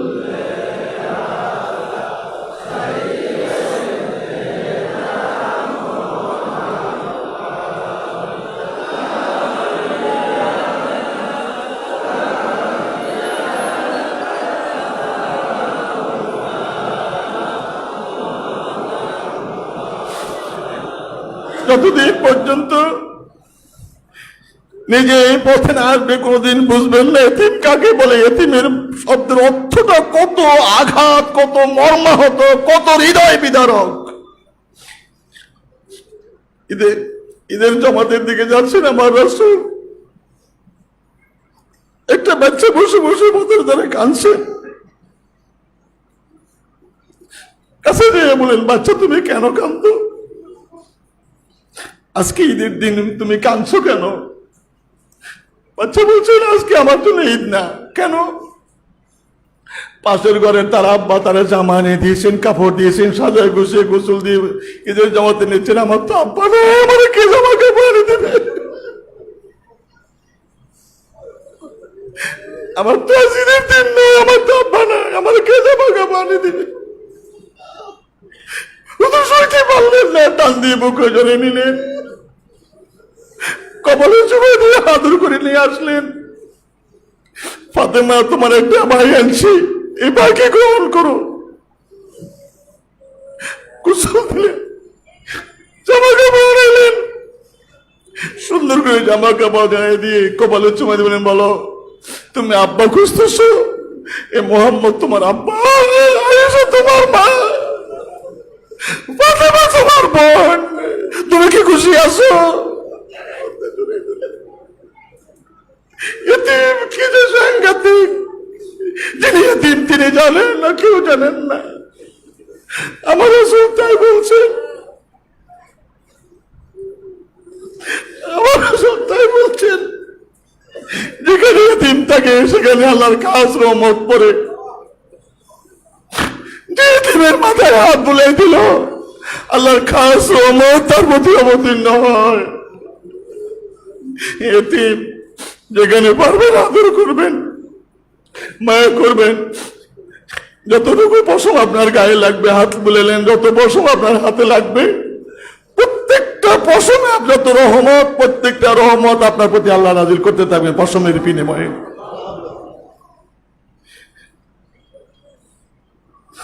আমার হুজুরের নির্দেশ। এখানে একটা এতিমখানা আছে, আমি নিজে এতিম ছিলাম, এখন তার এতিম না। ছোটবেলা মা মরে গেছে, বাপ চলে গেছে, আমি জানি এতিম কাকে বলে। ওই চিন্তা করে আমার হুজুরকে বললাম, হুজুর যদি অনুমতি দেন, এটা এতিমখানা। হুকুম দিলেন এতিমখানা। কয়েকজন ছাত্র এখানে আছে, দেখলে একটু টাকা দেবে, কি সুন্দর চেহারা, কিন্তু আব্বু নাই, আম্মু নাই। এখানে কিছু এতিম আছে, খেয়াল রাখবেন। আর কি বলবো, আল্লাহুম্মা সাল্লি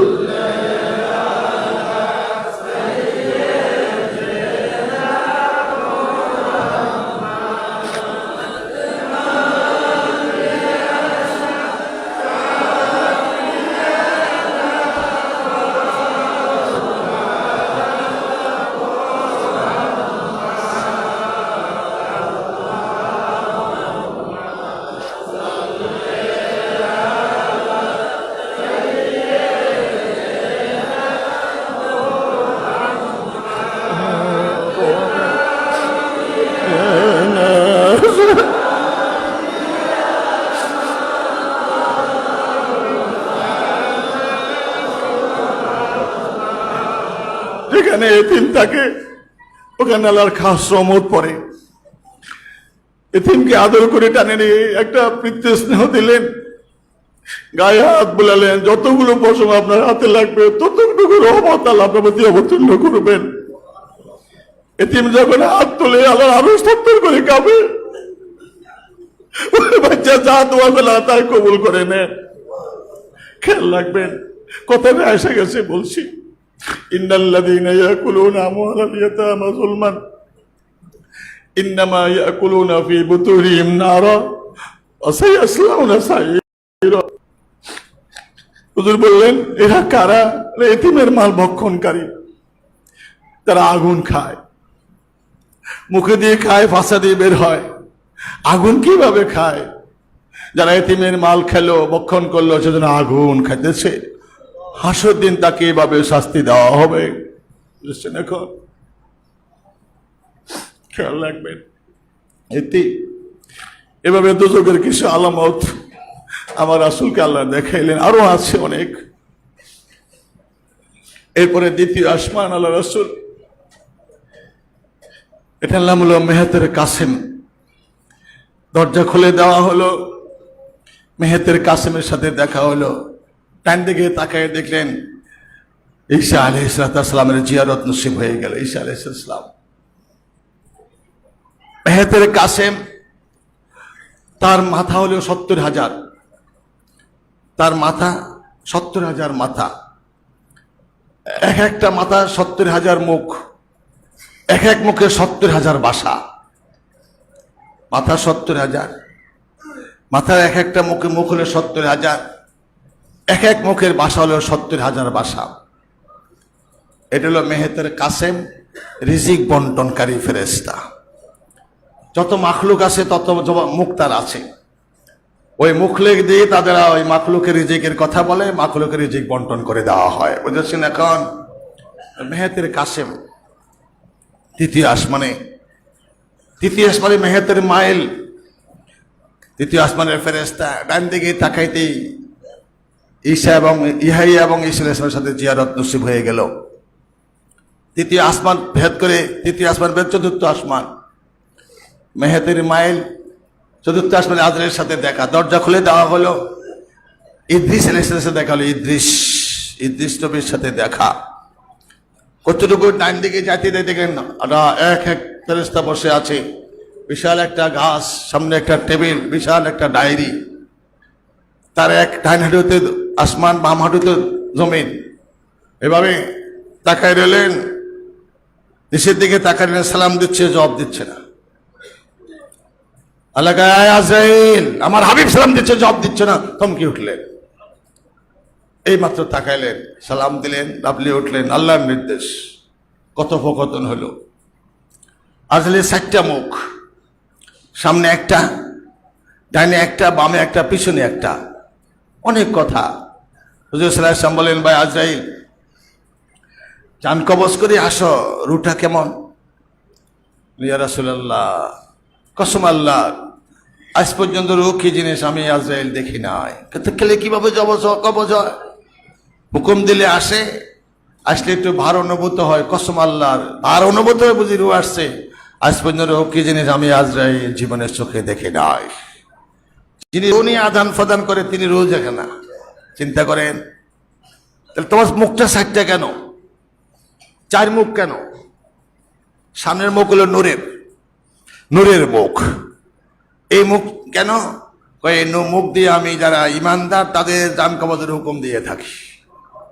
এটা হুকুম দিলেই বুঝে যে এটা ইমানদার, ওইভাবে তার জান কবজ করা হয়। ডান দিকের মুখ হলো ক্রোধের, আল্লাহর ক্রোধের দ্বারা তৈরি। এই মুখে যখন হুকুম দিয়ে ডান পাশের ফেরেশতারা জান কবজ করে নিয়ে আসে, এরা বুঝে যে এই লোকটা পাপী, গুনাহগার, ওইভাবে তার জান কবজ করা হয়। বাম দিকে হলো আল্লাহ তাআলার গজবের মুখ।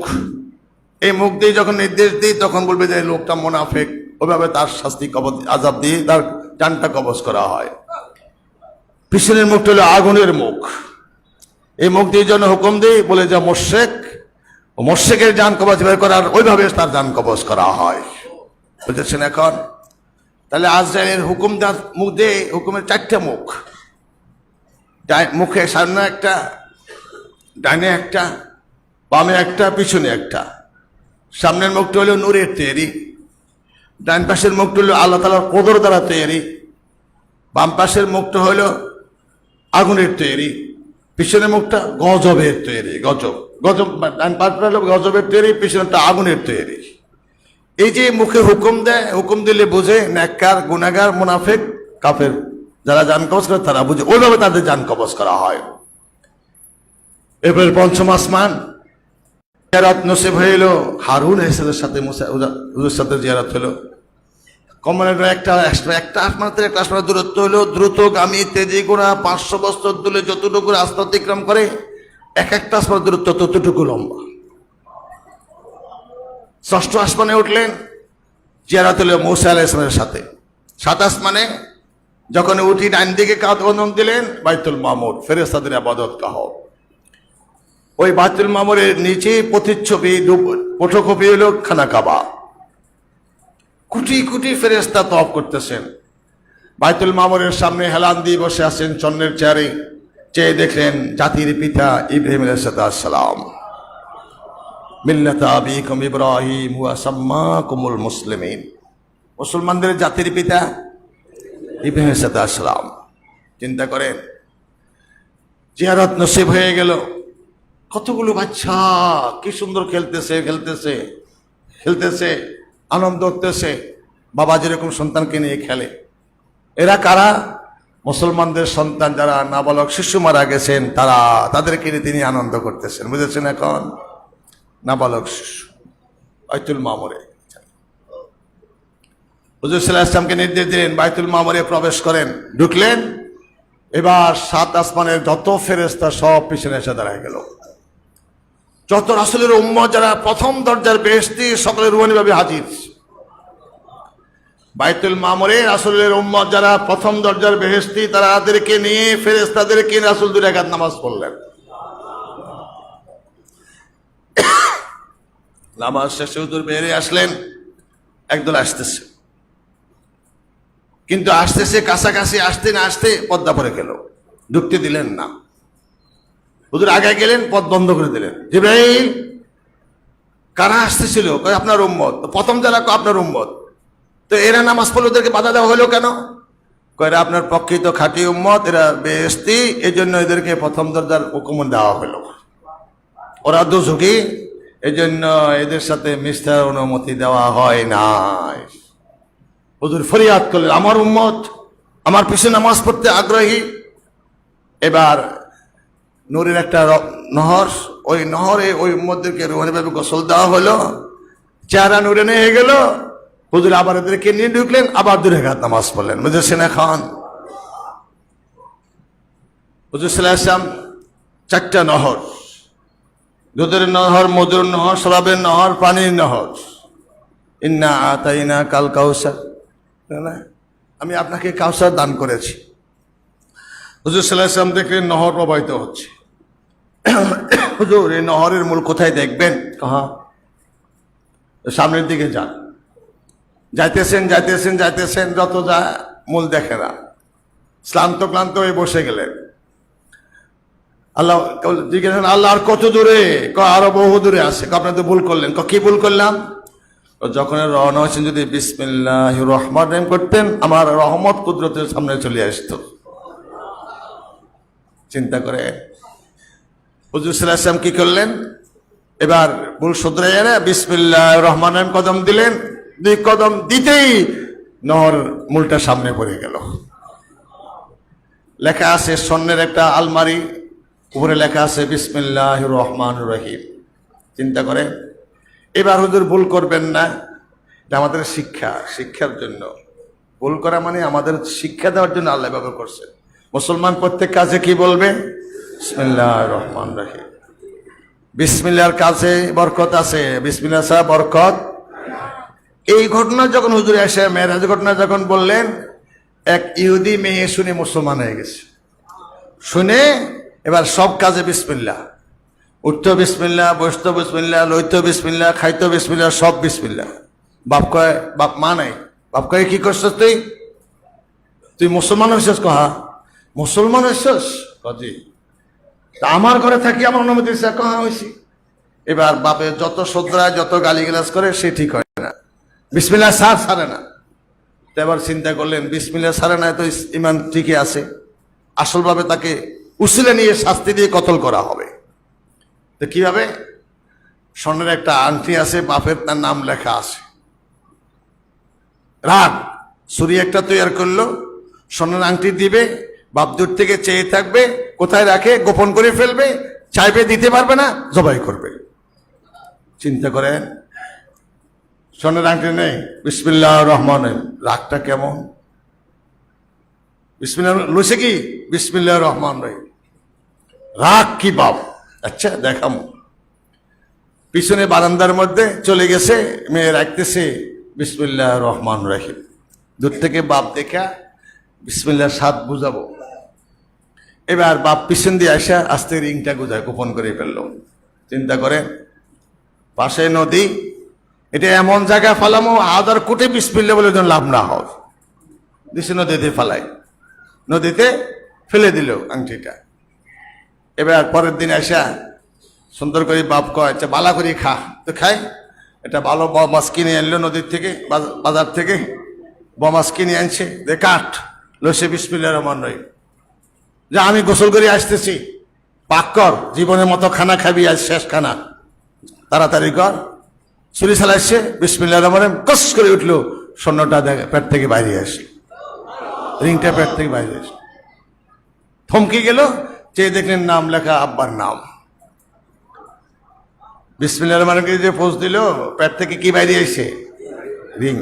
মা বোনরা কথাগুলো খেয়াল করো, বিসমিল্লাহির রহমানির রহিম, প্রত্যেক কাজে ইমানদার, আল্লাহর নামে। কি কঠিন পরীক্ষা চিন্তা করেন। এবার রিংটা নিয়ে রাখলেন, ঠিক ওই জায়গায় রাখলেন, বিসমিল্লাহির রহমানির রহিম। ও বিসমিল্লাহ ছাড়ে না। বাপ তো রেগে গেল, আপনি এখন জানেন না, মাসে নিয়ে নদীতে ফেলে দিচ্ছে, আর রিংটা কই থেকে আসবে? খাওয়া দাওয়া খাইছে, খাওয়া জন্মের খানা খাইছে, ছুরিটা হাতে রাখছে, দেখ শেষ খানা খালি, আমার রিং এনে দে, যা রিং এনে দে, দিচ্ছে তোর। কই যাস? কেমত পর্যন্ত রিং পাইবি নাকি? কই এটা আনতেছি। লইলেন বিসমিল্লাহির রহমানির রহিম। কিরে দিল হাতে, লও আব্বা, বিসমিল্লাহির রহমানির রহিম। চেয়ে দেখলেন রিং। মা কিভাবে পাইলি? বলেন এইভাবে মাছের পাটে রিং পাওয়া গেছে। চলে দিলে বলেন, আমি স্বীকার করলাম লা ইলাহা ইল্লাল্লাহু মুহাম্মাদুর রাসূলুল্লাহ সাল্লাল্লাহু আলাইহি ওয়াসাল্লাম। চিন্তা করেন, বিসমিল্লাহির রহমানির রহিম শিক্ষা দিয়েছে আল্লাহ আমাদেরকে রাসূলের মাধ্যমে। যখনই দেখলেন নহরের মূল দেখবে, স্বর্ণের আলমারি, যদি আর ভুল করবেন না, উপরে লেখা আছে বিসমিল্লাহির রহমানির রহিম। এই বিসমিল্লাহির রহমানির রহিম খুলতেন, দেখলেন আরবি অক্ষরে নুরানি অক্ষরে লেখা আছে, ওই ইয়ার আলমারির ভিতরে বিসমিল্লাহির রহমানির রহিম। ওই বিসমিল্লাহ লিখতে যে মিমগুলো, মিমের থেকে দুধের নহর, পানির নহর, শরাবের নহর, মধুর নহর জড়তেছে, বুঝেছেন এখন? এবার জিবরাইল আলাইহিস সালাম নিজের পাখা বিছিয়ে দিলেন। একটা জিনিস খেয়াল রাখবেন, প্রত্যেকটা আসমানের যে ফেরেশতার সর্দার, ওই ফেরেশতার সর্দাররা নিজের পৃষ্ঠ করে এক একটা আসমান ওদেরকে অতিক্রম করে দিয়েছে। সিদরাতুল মুনতাহা থেকে হুজুর কিভাবে যাবেন? জিবরাইলের ফিটে করে। জিবরাইল আলাইহিস সালাম পৃষ্ঠ পাখা মেলে দিলেন, একটা দুইটা পাখা মেললেন, 600 নূরের পাখা। একটা পাখার সদ্য হল দ্রুতগামী তেজি ঘোড়া 500 বছর ধরে যতটুকু রাস্তা অতিক্রম করে, এক একটা পাখার সদ্য ততটুকু লম্বা। দুইটা মেললেন, 600 নূরের পাখা দুইটা মেলছে, দুই দিকে মেলে দিল। হুজুর উঠুন, জিবরাইলের পৃষ্ঠে রাসূলুল্লাহ এক পলকে সিদরাতুল মুনতাহা পর্যন্ত পৌঁছে গেল।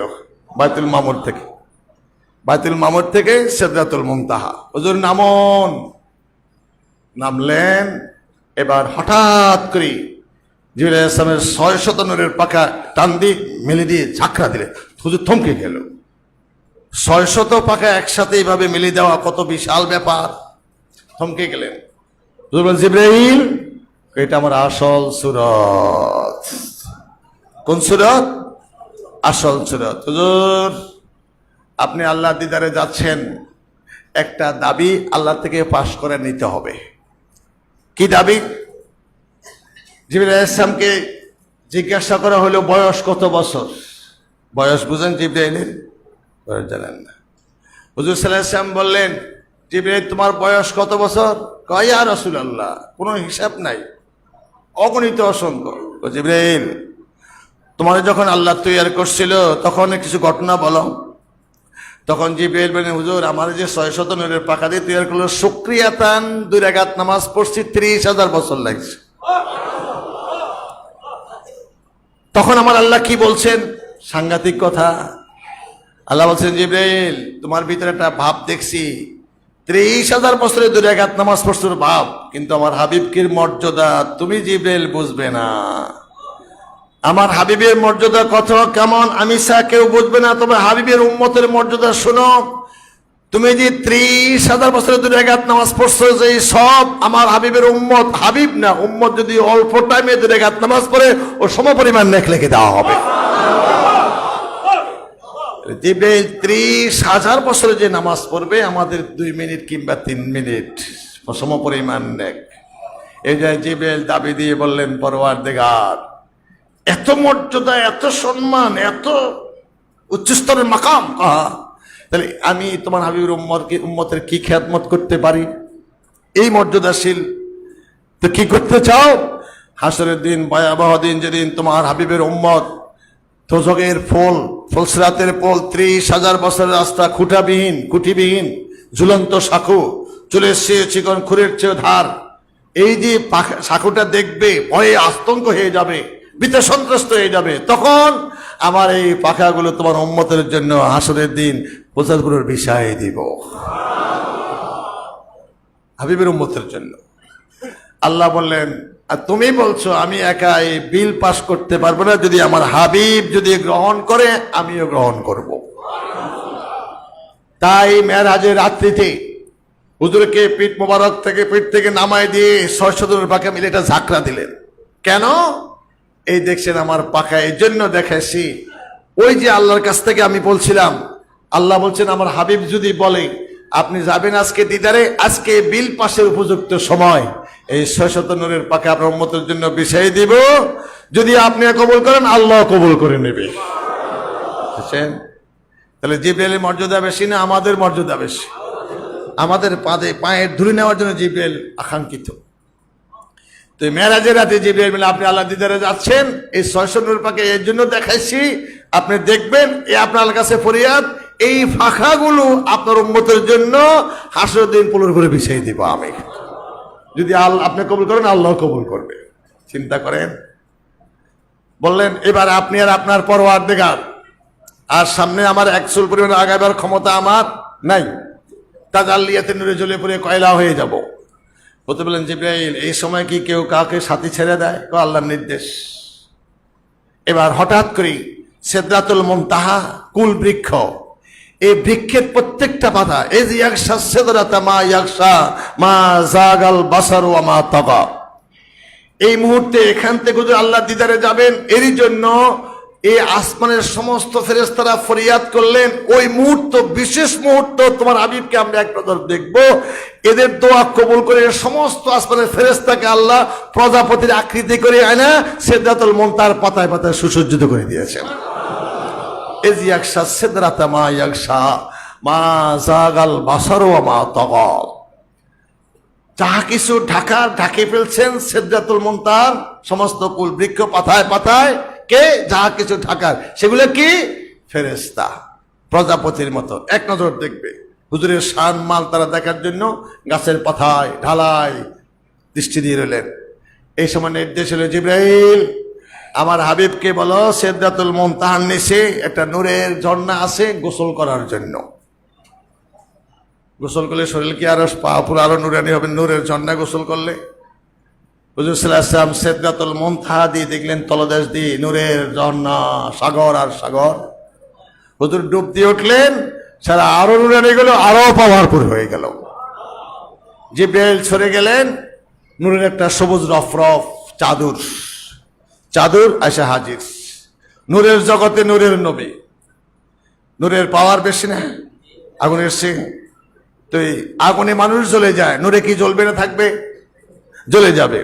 তাহলে নূরের নবী যাচ্ছেন কোথায়? নূরের জগতে। তাহলে মাটি যদি হয় তাহলে কি জগৎ ভ্রমণ করতে পারে? নূরের জগৎ। নূরের নবী নূরের জগৎ আসছে, নূরের রফরফ সবুজ বর্ণের একটা চাদর আসা গেল, সবুজ বর্ণের। বেহেশতি পোশাক কেমন? সবুজ। ফেরেশতাদের পোশাক কেমন? সবুজ। আল্লাহর সৃষ্টি কেমন? সবুজ। মাথার পাগড়ি সবুজ, রাসূলের গম্বুজ সবুজ। রাসূল আল্লাহ এবং ফেরেশতা, আল্লাহ রাসূল সবুজকে পছন্দ করতেন, আল্লাহ করতেন, আমরাও করি, তাই পাগড়িটা সবুজ হয়। বুঝেছেন? এখন এই সবুজ পাগড়ি শীতের সময় কালো, আকাশের আলোক রশ্মিকে ধারণ করে, তেজস্ক্রিয়তা বাড়ায়, শরীরের উত্তাপ বাড়ায়, মস্তিষ্ক ঠান্ডা রাখে। বুঝেছেন? এখন এই জন্য শীতের সময় কালো পাগড়ি। সাদা ও সুন্নত আমরা এই দুইটা করি, যেহেতু সবুজটা এখনো তুরস্কের জাদুঘরে সবুজ পাগড়ি এখনো হেফাজত করে আছে। যাই হোক, সবুজ বর্ণের রফরফ। হুজুর উঠলেন, সিদরাতুল মুনতাহা থেকে 70,000 নূরের পদ্মা। এই যে আগে বলছিলাম, একটা ইশারা বললাম, 69,999 পদ্মা ভেদ করে চলে গেলেন। একটা পদ্মা বাকি, পদ্মা উঠে না। দাঁড়ান, কি বলছিলাম? অনেকে তো ছিলেন না। সব পদ্মা উঠলে একটা পদ্মা উঠে না। হুজুর দাঁড়ায় গেলেন, ভিতর থেকে আওয়াজ, আয় হাবিব আপনি দাঁড়ান আপনার পরওয়ারদিগার সালাতে মশগুল। হুজুর চিন্তা পড়ে গেলেন, আওয়াজটা আবু বকরের গলার আওয়াজ, আওয়াজটা আবু বকরের গলার আওয়াজ। আর আমরা সকলে আল্লাহর সালাত আদায় করি, আল্লাহ আবার কার সালাত আদায় করেন? সাংঘাতিক কথা না? পর্দা উঠে গেল, হুজুর উঠবেন, পায়ে জুতা মুবারক, তাফসীর রুহুল বয়ানে আছে। চিন্তা করলেন হুজুর সাল্লাল্লাহু আলাইহি ওয়াসাল্লামের প্রতি ওহী নাযিল হয়েছে কোরআনের। মুসা আলাইহিস সালামকে আল্লাহ ডাকলেন, মুসা আলাইহিস সালাম পাহাড় দিকে উঠবে, তাওরাত কিতাব দিবে, উঠতেছেন, জুতা মুবারক পায়ে, ফাখলানা আলাইক ইন্নাকা বিল ওয়াদিল মুকাদ্দাস তুয়া। মুসা জুতা খোলো, এই যে তুর পাহাড়ে উঠছে, এটা পবিত্র জায়গা। দুনিয়াতে পাথরের পাহাড়, এখানে আল্লাহ অবতীর্ণ না, কোরআন তেলাওয়াত হয় নাই, নাজিল হয় নাই, তাওরাত নাজিল হয় নাই, শুধু ওই গাছের থেকে একটা আওয়াজ আসছে, এটা আল্লাহর কথা। তার মানে আল্লাহ সরাসরি এখানে নাই। তো কোথায় আল্লাহ? ওই যে উপরে ছাদের মধ্যে হরন ঝুলানো আছে, বহু দূরে মাইক চুঙ্গা ঝুলানো আছে। আল্লাহু আকবার, এই যে বললাম, শব্দটা কি চুঙ্গা দিয়ে বেড়ে এসে না? চুঙ্গা কথা বলছে? চুঙ্গার ভিতরে কি আমি আছি? না, আমার ভিতরেও চুঙ্গা নাই, চুঙ্গার ভিতরেও আমি, কিন্তু আওয়াজটা কার? আমার। এই যে বাইরে এলো চুঙ্গা দিয়ে মনে হয় চুঙ্গা কথা বলতেছে, ঠিক ওইভাবে আল্লাহ আল্লাহ ইয়াতে গাছের থেকে যেন আল্লাহ কথা বলতেছে, আওয়াজ বাড়িয়েছে। চিন্তা করেছেন? এই জন্য গাছের এই পাহাড়ের মর্যাদা বেশি, কিন্তু আল্লাহর আরশও না, আল্লাহ সরাসরি এখানে অবতীর্ণ নাই, সরাসরি এখানে কথা বলনো, ওই আওয়াজটা বেরিয়ে আসছে। এখানে যদি আল্লাহর পক্ষ থেকে নির্দেশ, 70,000 নবীর সর্দারকে নির্দেশ, হুকুম দেয়, জুতা খোলো, পবিত্র স্থান, বেয়াদবি করো না, জুতা খুলতে হলো। হুজুর চিন্তা করেন, আরশে আজিমে আমি উঠবো, জুতা পায়ে দিই, বেয়াদবি হয়ে যাবে। জুতা খুলতেছেন, আল্লাহর হাবিব জুতা খুলেন না, জুতা খুলেন না, আপনি আমার আরশ কাঁদতেছেন, জুতা খুলেন না, আমার আরশ কাঁদছে আপনার পায়ের ধুলের জন্য, জুতা পায়ে দিয়ে উঠেন, জুতা মোবারক পায়ে দিয়ে আরশে আজিম। চিন্তা করেন, আরশে আজিমের আসল জুতা মোবারক, আসলের পায়ের জন্য জুতা আরশ ধন্য। আত্মাহিয়াতে শুরুতে বসেন না, বসি আমরা ওইভাবে বসে গেল আল্লাহ রাসূল আল্লাহর সামনে। চিন্তা করেন যেভাবে আমরা বসি। এবার কথা আসতেছে, সরাসরি সালাম দেন না আমার আল্লাহ, আয় হাবিব আপনি যে আমার দিদারে আসছেন, কি নিয়ে আসছেন? সাংঘাতিক কথা না? আমার দিদারে আসছেন, কি নিয়ে আসলেন? আল্লাহ তো বেনিয়াস, তাহলে কি নিয়ে আসবো? ভিতর থেকে আল্লাহর পক্ষ থেকে ভাবের সৃষ্টি হলো আওয়াজ, আত্তাহিয়াতু লিল্লাহি ওয়াস সালাওয়াতু ওয়াত তাইয়্যিবাত। আমার পবিত্রতা, আমার তাহিয়াত, আমার ইবাদত বন্দেগী সবই আপনার জন্য নিয়ে আসছি। সর্ব আমি নিজেই তো আসলাম, আর কি? এবার আল্লাহ খুশি হয়ে কয়, আসসালামু আলাইকা আইয়ুহান নবী। সেখানেও রাসূল আল্লাহকে, আমরা উম্মতকে বলেন নাই। আল্লাহ দিদারে যায়ও রাসূল, রাসূলের উম্মতকে ভুলেন নাই। আর সালাম দিচ্ছে হুজুরকে, রহমত রাসূলের প্রতি, তাই হবে না আসসালামু আলাইনা ওয়া আলা ইবাদিল্লাহিস সালিহিন। তুমি সালাম দিচ্ছ আমার উম্মতের রহমতের জন্য, আমার রহমত, আমার দাবি হলো সালাম রহমত ওদের উপরে যারা তোমার সালেহীন বান্দা, তাদের প্রতি তুমি রহমত দিতে করো আল্লাহ তাআলা। আসসালামু আলাইনা ওয়া আলা ইবাদিল্লাহিস সালিহিন। দুই বন্ধু কথোপকথন, হাবিবুল্লাহ, চতুর্দিকে লক্ষ কোটি ফেরেশতা সাক্ষ্য দিচ্ছে, আশহাদু আল্লাহ ইলাহা ইল্লাল্লাহু ওয়া আশহাদু আন্না মুহাম্মাদান আবদুহু ওয়া রাসূলুহু। যে একজন আসলো, যার দিদারে আসলো, তিনি আল্লাহ, যিনি আসলেন তার হাবিব, সাক্ষ্য দিচ্ছি আশহাদু আল্লাহ ইলাহা ইল্লাল্লাহ। ওই ব্যক্তি একজন, অদ্বিতীয় আল্লাহ ছাড়া দ্বিতীয় কোনো কেউ নাই। আরো সাক্ষ্য দিচ্ছি ওয়া আশহাদু আন্না মুহাম্মাদান আবদুহু, যিনি আল্লাহর দিদারে আসছেন তিনি তার বন্ধু, তার বান্দা, আবদুহু। সুবহানাল্লাযী আসরা বিআবদিহি, ওই পবিত্র আল্লাহ যিনি তার বান্দাকে আল্লাহর দিদারে নিয়েছিলেন। বুঝেছেন? এখন এত মধুর মিলন, কথোপকথন। হুজুর বললেন, রাআইতু রাব্বি আযজা ওয়া জাল্লা ফি আহসানি সূরাতিহি, আমি আমার পরম পরাক্রমশালী মহাগৌরবান্বিত আল্লাহকে আসল সূরতে দেখেছি। যে সূরতে হাসরবাসী হিসাব নিকেশ করে বেহেশতে ঢোকার পরে আল্লাহ দিদার জন্য আল্লাহর কাছে কাঁদছিলেন দুনিয়ায় থাকতে। এই জন্য আল্লাহ বেহেশতবাসীকে স্পেশাল দিদার দেখাবে। এই দেখাইতে যাই আল্লাহ দাওয়াত দিয়ে নেবেন। সংক্ষিপ্ত কথা, মেশকেস্তু পাহাড়ের মতো হবে, হাওয়া মিটি মিটি হাওয়া হবে, মানে হাওয়া এটা আলুগুলো যেরকম আপনাদের না যুদ্ধা বাতাস আছে না, যুদ্ধা বাতাস, যুদ্ধা না, এটা জিনেরা যাচ্ছে যে গায়ের যে একটা শক্তি পাওয়ারের সাথে কুটা গাড়ি বাতাসের মতো ঘুরতে থাকে, বুঝেছেন? ঠিক এভাবে হাওয়া ঘুরতে থাকবে, মেশকাম্বারের হাওয়া সারা মাঠ কি সুশোভিত হবে। ডাকবেন আল্লাহ দিদারের জন্য, মুঠুম হাত কিংবা এক হাত উপরে আল্লাহকে দেখবেন এই সচক্ষে দিদার। এই দিদার কতদিন? এক দেখাতে 8.5 লক্ষ বছর চলে যাবে। কিন্তু আপনাকে জিজ্ঞাসা করবে কতদিন দেখলা, আপনি বলবেন একদিন কিংবা একদিনের কিছু অংশ। আল্লাহকে দেখা, আল্লাহ দিদারে 8.5 লক্ষ বছর চলে যাবে, মনে হয় যেন এই মাত্র দেখলাম, আবার আল্লাহ গোপন হয়ে গেল। কিন্তু সময় 8.5 লক্ষ। ওই দৃষ্টিতে ওইভাবে আল্লাহ রাসূল আল্লাহকে দেখেছিলেন, বুঝেছেন? এখন রাআইতু রাব্বি আযজা ওয়া জাল্লা ফি আহসানি সূরাতিহি, আমি আমার পরম পরাক্রমশালী মহাগৌরবান্বিত আল্লাহকে আসল সুরতে দেখেছি। আল্লাহর কুদরতি হাত আমার বক্ষের উপরে রেখেছিল, আমি তার শীতলতা অনুভব করেছি। রাখার সাথে সাথে আমার বক্ষটা প্রশস্তিত নুরানি হয়ে গেল, আমার কালটা এত নুরানি হয়ে গেল, পৃথিবীর শুরু থেকে শেষ পর্যন্ত কি হয়ে গেছে, কি হইতেছে, কি হবে, সব আমার কালবিদের সাথে ভাষা উঠলো। আল্লাহ বললেন ফাওয়াহা ইলা আবদিহি মা আওহা, যাহা কিছু দেওয়ার সব আমি আমার বান্দাকে দিয়ে দিয়েছি। কি দিল? ওদের বললেন উতীতুল ইলমাল আউয়ালিন ওয়াল আখিরিন, শুরুর এবং শেষের সমস্ত ইলম আমার আল্লাহ আমাকে দান করেছেন। আউয়াল আখির বলতে কি মাঝখানে বাদ আছে? উতীতুল ইলমাল আউয়ালিন ওয়াল আখিরিন। আপাদ মস্তক বলতে কি কোমর বাদ আছে? টপ টু বটম বলতে কি মিডল বাদ আছে? আদ্যপান্ত বলে কি মধ্যম বাদ আছে? শুরুতে শেষ পর্যন্ত কি মাঝ বাদ আছে, মাঝখান বাদ আছে? না, ঠিক টপ টু। আল্লাহ রাসূল বলছেন উতীতুল ইলমাল আউয়ালিন ওয়াল আখিরিন, আল্লাহ আমাকে শুরুর এবং শেষের সমস্ত ইলম দান করছেন, কোন ইলম আল্লাহ বাদ রাখেন নাই। কোরআন দলে দিচ্ছেন ফাওয়াহা ইলা আবদিহি মা ওয়াহা, অনেক কিছু। এখানে আল্লাহ তাআলাকে, আল্লাহ রাসূলকে বেহেশতের কিছু নিদর্শন দেখাইলেন, বুঝেছেন? যখন বেহেশত ভ্রমণের জন্য ঢুকলেন, বেহেশত আসিয়ার যে শিরুনির সুঘ্রাণ, খসখস খসখস আওয়াজ বেহেশতের দরজা থেকে শোনা গেল। হুজুর যেখানে এই যে আওয়াজ, আসিয়ার শিরুনির আওয়াজ শোনা যাইতেছে। জানেন তো ঘটনা লম্বা, ওইদিকে এক ঘন্টা সময় লাগবে। এই চিরুনি পরে যাইতে তুলতেই তো বলছিলেন বিসমিল্লাহির রহমানির রহিম। সন্তান জিজ্ঞাসা করলো আম্মু কার নামে উঠেলে? আমার আব্বার নামে। কোনা?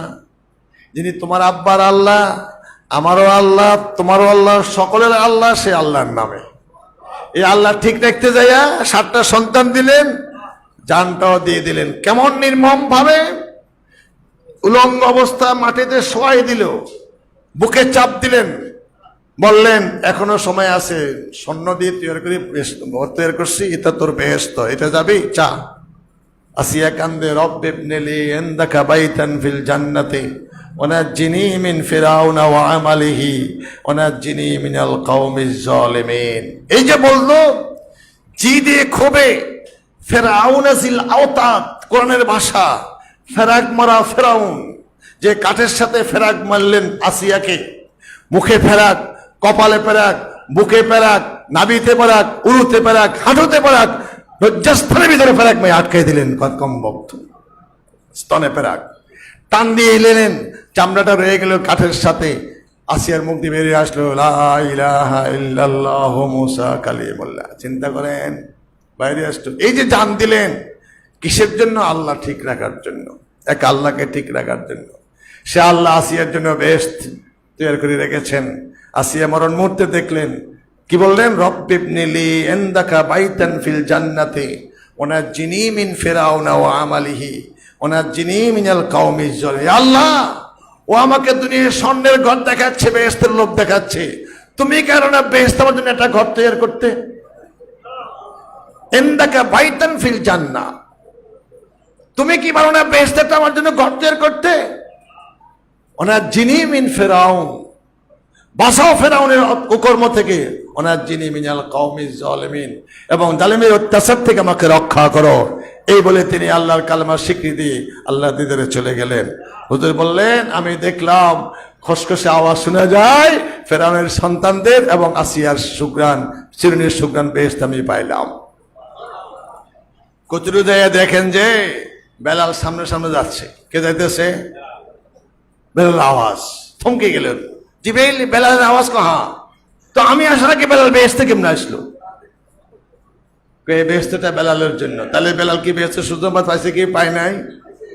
দুনিয়াতে শিশে জিজ্ঞাসা করে হুজুর বললেন, বেলাল আমি দেখলাম আমার আগে আগে তুমি বেহেশতে দৌড়াদৌড়ি করছো, কি আমলটা করো? হুজুর আমল বেশি কিছু করি না, সবসময় হুজুর শহীদ থাকি, যখন হুজুর রাকাত নামাজ পড়ি, এই আমার বেশি উত্তম আমল। এই আমলের জন্য তোমাকে আল্লাহ আমাকে বেহেশতে দেখাইছেন, আমার আগে তুমি বেহেশতে ভ্রমণ করতেছ। কি করতেন?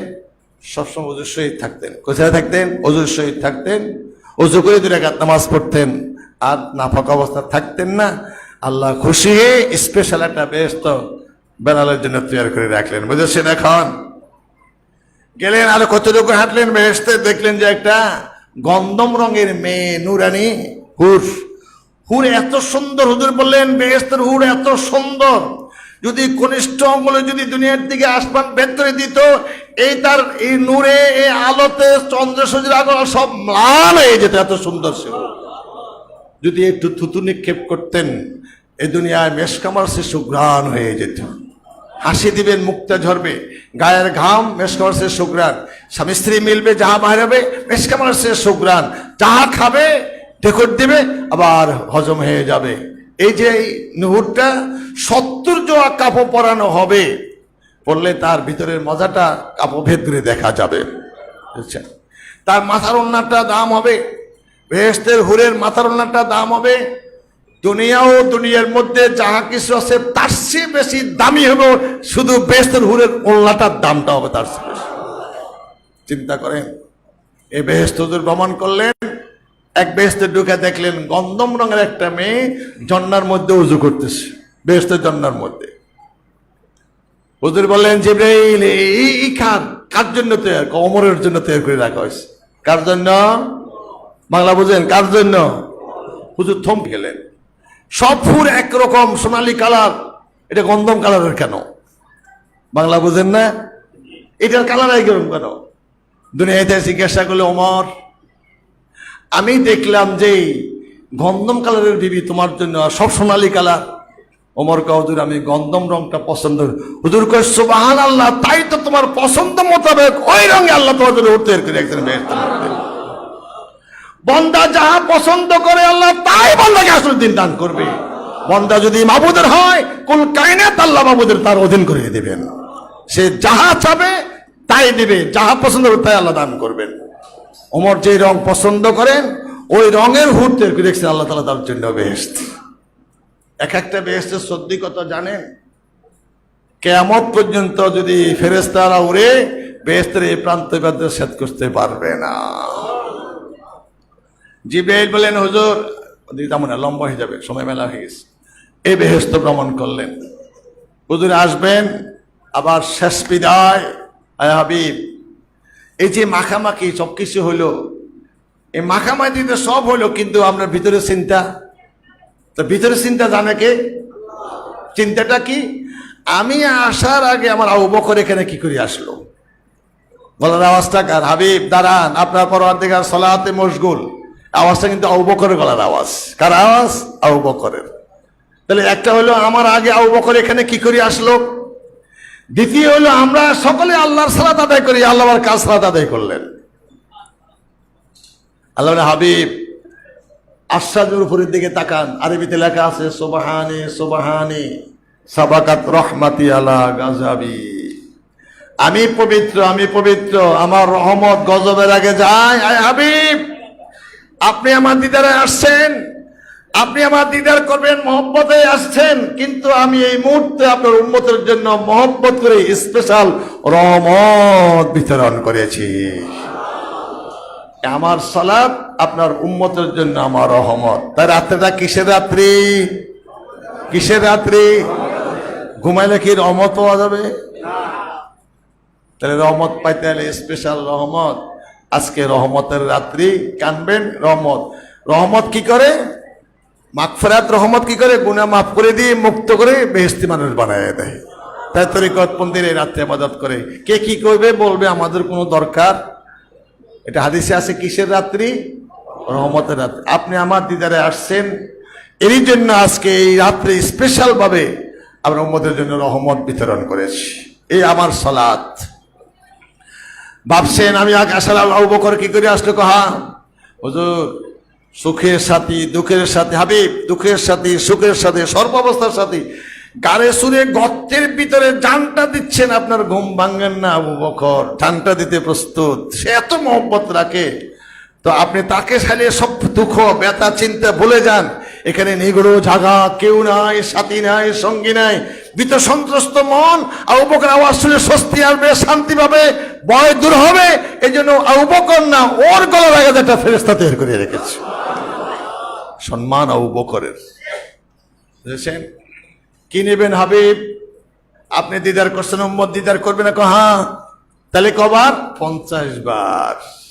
আসসালাতু মেরাজুল, নামাজটা কি কথোপকথন হয় না? ইয়াকা নাবুদু ওয়া ইয়াকা, সামনে তো আল্লাহ, আনতা আবুদাল্লাহ কান্নাকা তারাহু ফাইন লাম তাকুন তারাহু ফাইন্নাহু ইয়ারাক। তুমি এমন ভাবে ইবাদতে মশগুল যেন তুমি আল্লাহকে দেখতেছো। তাহলে আল্লাহ কোথায়? সামনে না? কথা কার সাথে বলতেছেন? ইয়াকা না, একমাত্র আপনার ইবাদত করি। ওয়া ইয়াকা নাস্তাইন, আপনার কাছে সাহায্য চাই। আল্লাহ বলেন লাব্বাইক সাদাকতা ইয়া আবদি, তুমি ঠিক বলেছো। লাব্বাইক সাদাকতা ইয়া আবদি, তুমি ঠিক বলছো। আওয়াজ কি শোনা গেছে? তাহলে নামাজ কবুল হয় না। তাই তরিকতপন্থীরা ওই দিল অন্তর্গ্রহণ অর্জন করে, তারা আল্লাহর ওলি হয়েছেন। ইয়াকা নাবুদু ওই দাঁড়ায় থাকে যতক্ষণে লাব্বাইক সাদাকতা ইয়া আবদি না বলা হয়। এটা যখন বলে ইয়াকা নাস্তাইন পরে, চিন্তা করেন ওদিকে অনেক লম্বা। তাহলে এই নামাজটা হলো আল্লাহর দিদার, আল্লাহর সাথে কথোপকথন চলে না? আল্লাহকে দেখা গেছে নি? সেটা খোদা আলী বললেন, আমি ওই খোদার নামাজ পড়ি না যাকে আমি দেখি না। সেটা অন্য সময় আলোচনা আসবে ইনশাআল্লাহ।